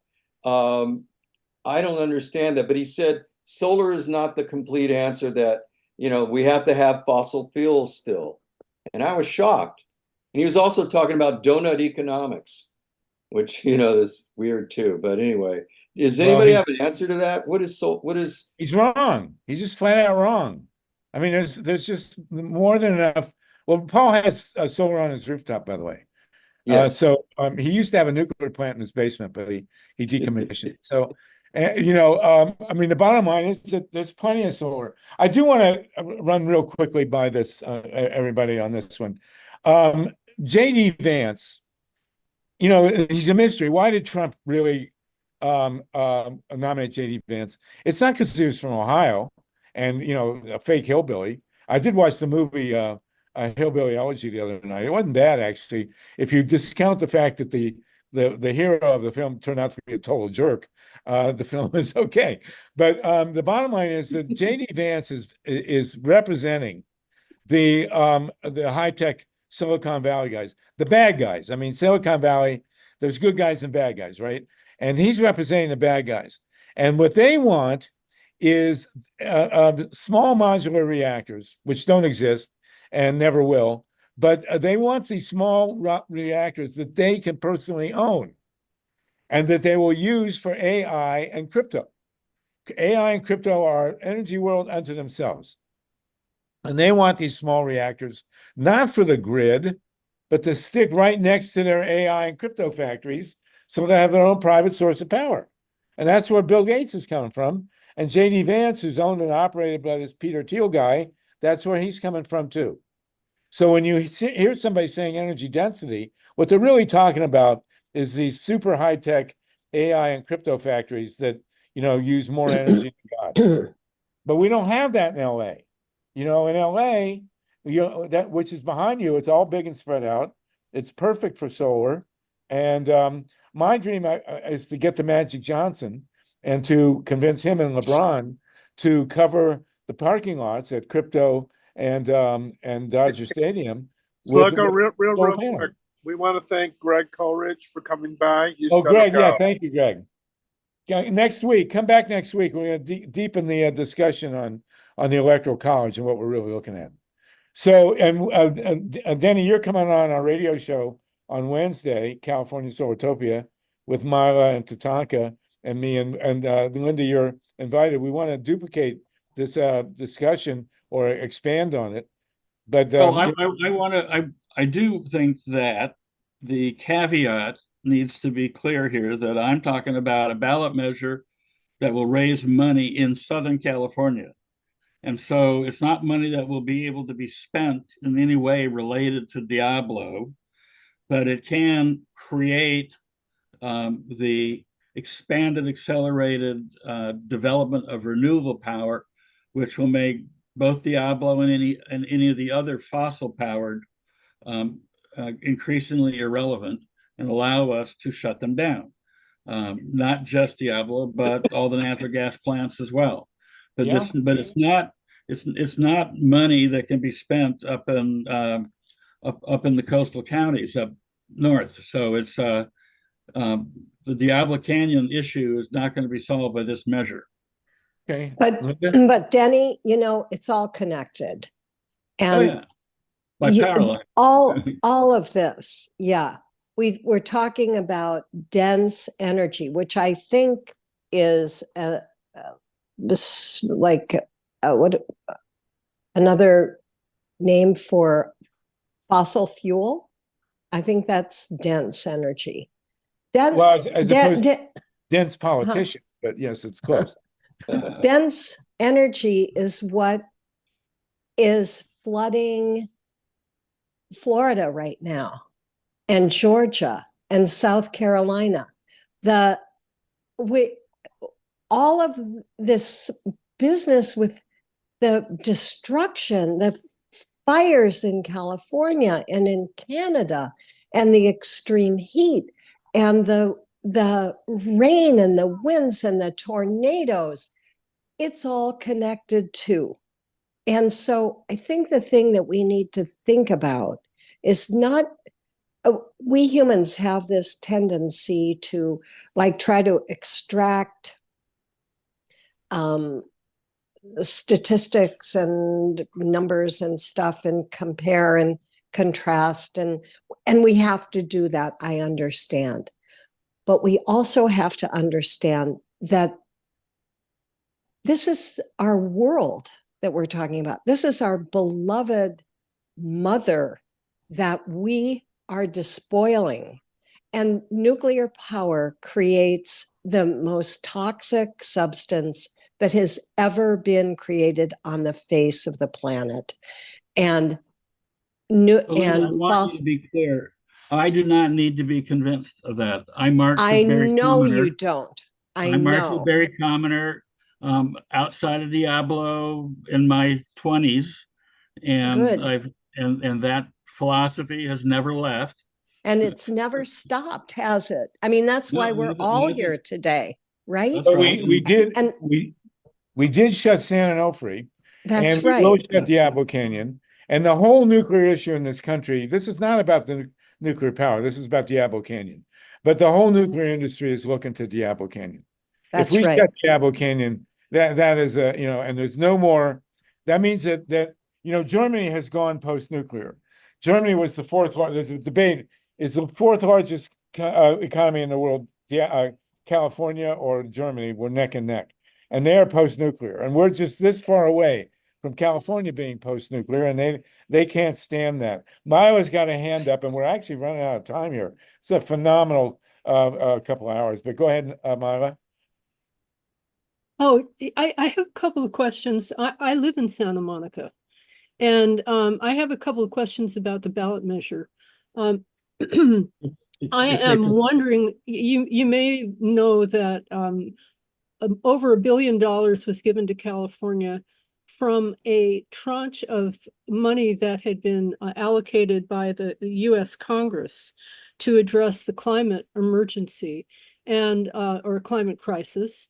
And Gretchen Whitmer is looking at getting over $1 billion to resurrect a decommissioned nuclear power plant in Michigan, also over $1 billion from money that has been allocated to address the climate crisis.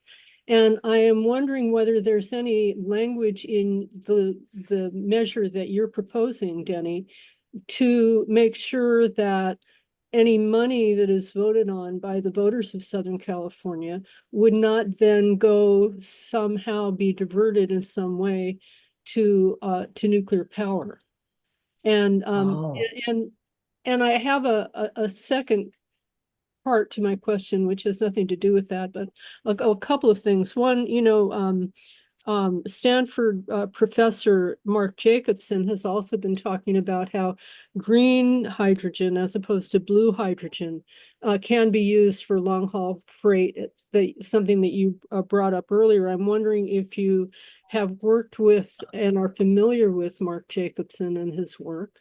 He's the author of a book called No Miracles Needed, and he has laid out extensive plans for cities, municipalities, states, and countries around the world about how to move to clean, safe, renewable energy and to get away from the combustion engine. But anyway, Harvey, I see you want me to We're almost out of time. Just one more thing that I want go to ahead. add on. Is there anything in what you're proposing that has to do with reforestation? Because here in Santa Monica, we are losing our canopy, our tree canopy, rapidly. And it seems to me that that's an important component of cleaning the air and averting climate crisis. Thank you. Sorry to go on. The measure that we will be working on is not yet written. What we have to do first is we have to get a bill passed in the legislature starting next February to authorize a measure in the South Coast Air District. And so the language of that authorizing legislation, there are drafts of that, but it's fairly general in terms, right? It's to enable, not to write the measure itself. And so after that authorizing legislation is approved, and we think it will be, then we will start in earnest the writing of the measure. I believe that there is no possibility that any revenue in this measure will ever be available for any nuclear purpose whatever. Not only because we at Move LA would resist that. And as the conveners of the coalition here, we are going to have, I think, clout in the discussion. But other parties likely to be part of our coalition also would object. So that would be for us, I think, one of those over my dead body kinds of issues. And I don't mean by that it'd take us 20 years to get this done. That's good. I like it. There's one other thing. We'll talk about this on Wednesday, is the Biona wetlands. And I want to get to that if we get time. Mike Hirsch has a hand. Go ahead, Mike. And then we're literally got 10 more minutes until it's time to go toke up. Go ahead, Mike. Thanks so much, Largo. And Dennis, I'd like to thank you. And I think that what we're seeing here is the tension between everything that we want to do and something that's actually very pragmatic and practical, because it doesn't do everything that we want to do. It doesn't try to do everything everywhere throughout California, much less the United States.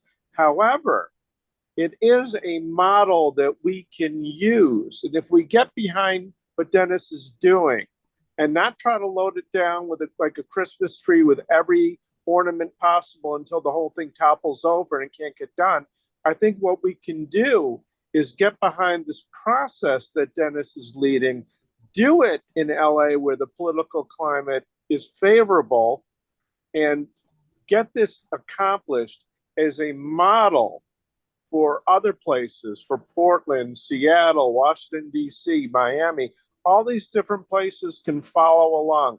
But first, it has to get done. This is a proof of concept. And Dennis, thank you so much for staying focused. And thank you everybody else for saying we need more trees and we need to do this. We need to decommission Diablo. But legislation or a structure, a financing structure that Dennis is trying to set up, it can only do so much. If you try to do everything, you end up not doing anything. We will have to do everything eventually, and as soon as possible. But what Dennis is doing is absolutely brilliant. It's viable. And I'm not saying anybody else's plan is not also viable. There's ways of shutting down Diablo. There's ways of doing a whole lot of different other things, reforestation. All these things are absolutely essential. But what Dennis is doing is also essential, and it might not include absolutely everything we want. However, it does include a lot of things that we want. So Dennis, thank you so much. And thank you everybody else for everything else you're doing and have been doing. We've all been working on this all different ways. And like I like to tell people, if you're trying to put together an orchestra, everybody can't play the bassoon. You need some people doing percussion. You need some woodwinds. You need every kind of different instrument. You're putting together a baseball team. Everybody can't play shortstop. So different people are doing different things, filling different niches. And Dennis has identified a place where we can be very, very successful and start to change the world. When we talk about think globally and act locally, Dennis is actually walking that walk. And thank you so much, Dennis. And thank you, everybody else. We're going to get this done. Mike. I would like to call your attention. There is a climate bond on the ballot in California this year as well. Well, we will talk about that Wednesday on our California Solartopia show. It's at kpfk.org. Anybody want to listen in online on Wednesday at 5 o'clock Pacific time, 8 o'clock Eastern, kpfk.org. And Dennis, I did want to prime you that we all also want to throw in the Biona wetlands fight. There's a wetlands in LA, for those of you who don't know, the last wetlands in LA. They're trying to take $250 million in public money and bulldoze it up. And then what they're really doing is fixing the pipes on a gas storage facility. We'll talk about that on Wednesday. Tatanka Bricka, go ahead, please. We got about 5 minutes. Yeah, well, first of all, I want to thank everyone for showing, and thank you, Denny, for showing up. I know we all get enthusiastic, and there's lots of things. You didn't even get to complete your presentation. I just want to acknowledge that. So I want to leave a couple minutes for you to just say something in summary, but I also want to say I'm sure there will be opportunities, even though there isn't direct overlap, as you stated, between what's happening here in Southern California and the situation in Diablo. I do know that you have relations with all kinds of people in the state legislature, so there may be a way in working with Linda and Mothers for Peace that, you know, we can work together on that, but, you know, actually looking for somebody who has the guts to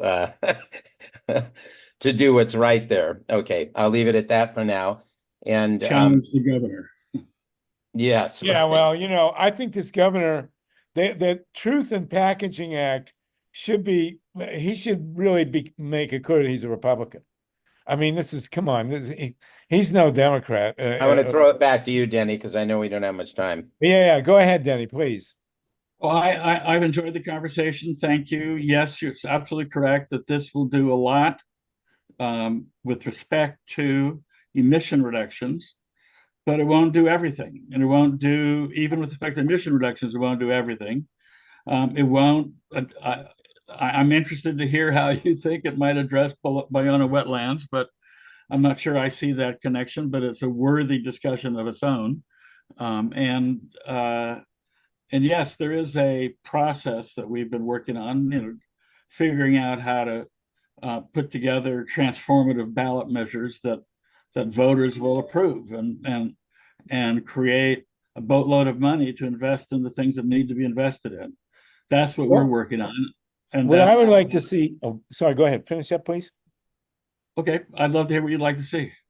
I'd like to see a map of Los Angeles that accounts for every rooftop in Los Angeles that can accommodate solar panels and include the parking lots and include the aqueduct. It shouldn't be that big a deal to do. And I will guarantee you there is more than enough megawattage on those rooftops to power LA and every vehicle in the town. And you should also tell you that it is beyond my capacity to deliver that by Wednesday. So, well, how about Thursday? Besides your radio audience probably wouldn't be able to see it anyway. But then my radio audience has extraterrestrial vision, and it is LA, right? And then the other piece of it is you mentioned wind power. I don't think in the city of Los Angeles there's substantial wind power, but where there is wind power that we can use is offshore, and especially offshore from Diablo Canyon. There's huge wind capacity in that part of the ocean, and all you got to do is send it into the switching station at Diablo. So when we shut Diablo, we just refire that part of the grid with wind power coming in from offshore. So there you go. So we'll talk more about this on Wednesday. We still got 36 people, for God's sakes. Great for you, everybody. We love you. Wendy, you want to get in a last word here real quick? Go ahead. Thank you kindly. Hi, Danny. It's nice to see you again. I've seen you on this call and with Tatanka and Danny on a Wednesday in the past. So it's really great to have you in the loop continuously and all the work you're doing. I wanted to shine a light on this book right here by my dear friend Maya Van Rossum. She's one of the founders of the River Keepers. I don't know if you're familiar with her work. The kids that sued Montana and won the climate suit, they had a green amendment. She's out of Pennsylvania. I met her through the Right to Clean Water that we're working on in Florida. We just started our second run, so it'll be for 2026. Linda has met her in the past, and I'm just thinking that this might be a great conversation piece, like Tatanka was saying, for you guys all to get together and all the ancillary things that can't get jammed in at once that everyone has in common, that, you know, we are all good people working together for the same goals. They could kind of fall into something, an umbrella like this, that could be a state amendment. I know California has something going right now, but I'm more than happy to put you in touch with her. Tatanka has my contact. I could put my email in the chat, and I'll put the chat. It's forthegenerations.org. They just do wonderful, wonderful work. But what this does, just really briefly, is it creates liability for the state. So like with our Right to Clean Water in Florida, and what's happening in New York, a lot of permits, New York just passed one, permits won't be issued. Because say here in Florida, there's a wetland or something that we would be restricted to have access to clean water. We can't have rights of nature in Florida. It was preempted, but we can have rights to nature. So if this permit would create a situation where it blocks my constitutional state right to access clean water, the state would be held liable and we could sue the state for it. So there's already things that are being prevented in New York and other places. So I think you get the picture. Maya Van Rossum, the Green Amendment for the Generations.org. Thank you again. Hope to see you soon. Thank Thank you, Steve Caruso. Thank you, Wendy. Thank you, Steve Thank Caruso, you. for engineering and for reminding us of the importance of hemp. Denny Zane, of course, are those hemp plants behind you? Oh no. Anyway, it's great to have you. Anybody wants to listen in on Wednesday, 5 p.m. Pacific, 8 p.m. Eastern, it's kpfk.org. You can just plug right in. Linda, you're invited, and we're going to continue this discussion. Denny, great to have you, Tatanka. Thanks for bringing them. And Mike HERSH, also great, MYLA. Thank you. What an incredible. So next week, we're going to go really deep into this Electoral College thing and really deal with the reality of how they can use decertification to stage a coup d'etat, which we got to stop. All right, everybody. No nukes. We'll see you next week. No nukes. See you in Solartopia. And thank you, everybody. Keep Si the se faith. puede. No Stay nuke. cool. No nukes. Recreational marijuana is now legal in Ohio as of tomorrow, but where you get it, I have no idea. Thanks. Well, if you don't show up next week, we'll know what happened. I got smoked. There we go. I'm not a plant. Sorry. Smoke them if you got them. See ya. Take care, everybody. Harvey, you're muted. We'll see you next week. We'll see you next and Wednesday night in LA with MYLA, Tatanka, and Denny and Linda. No nukes, everybody.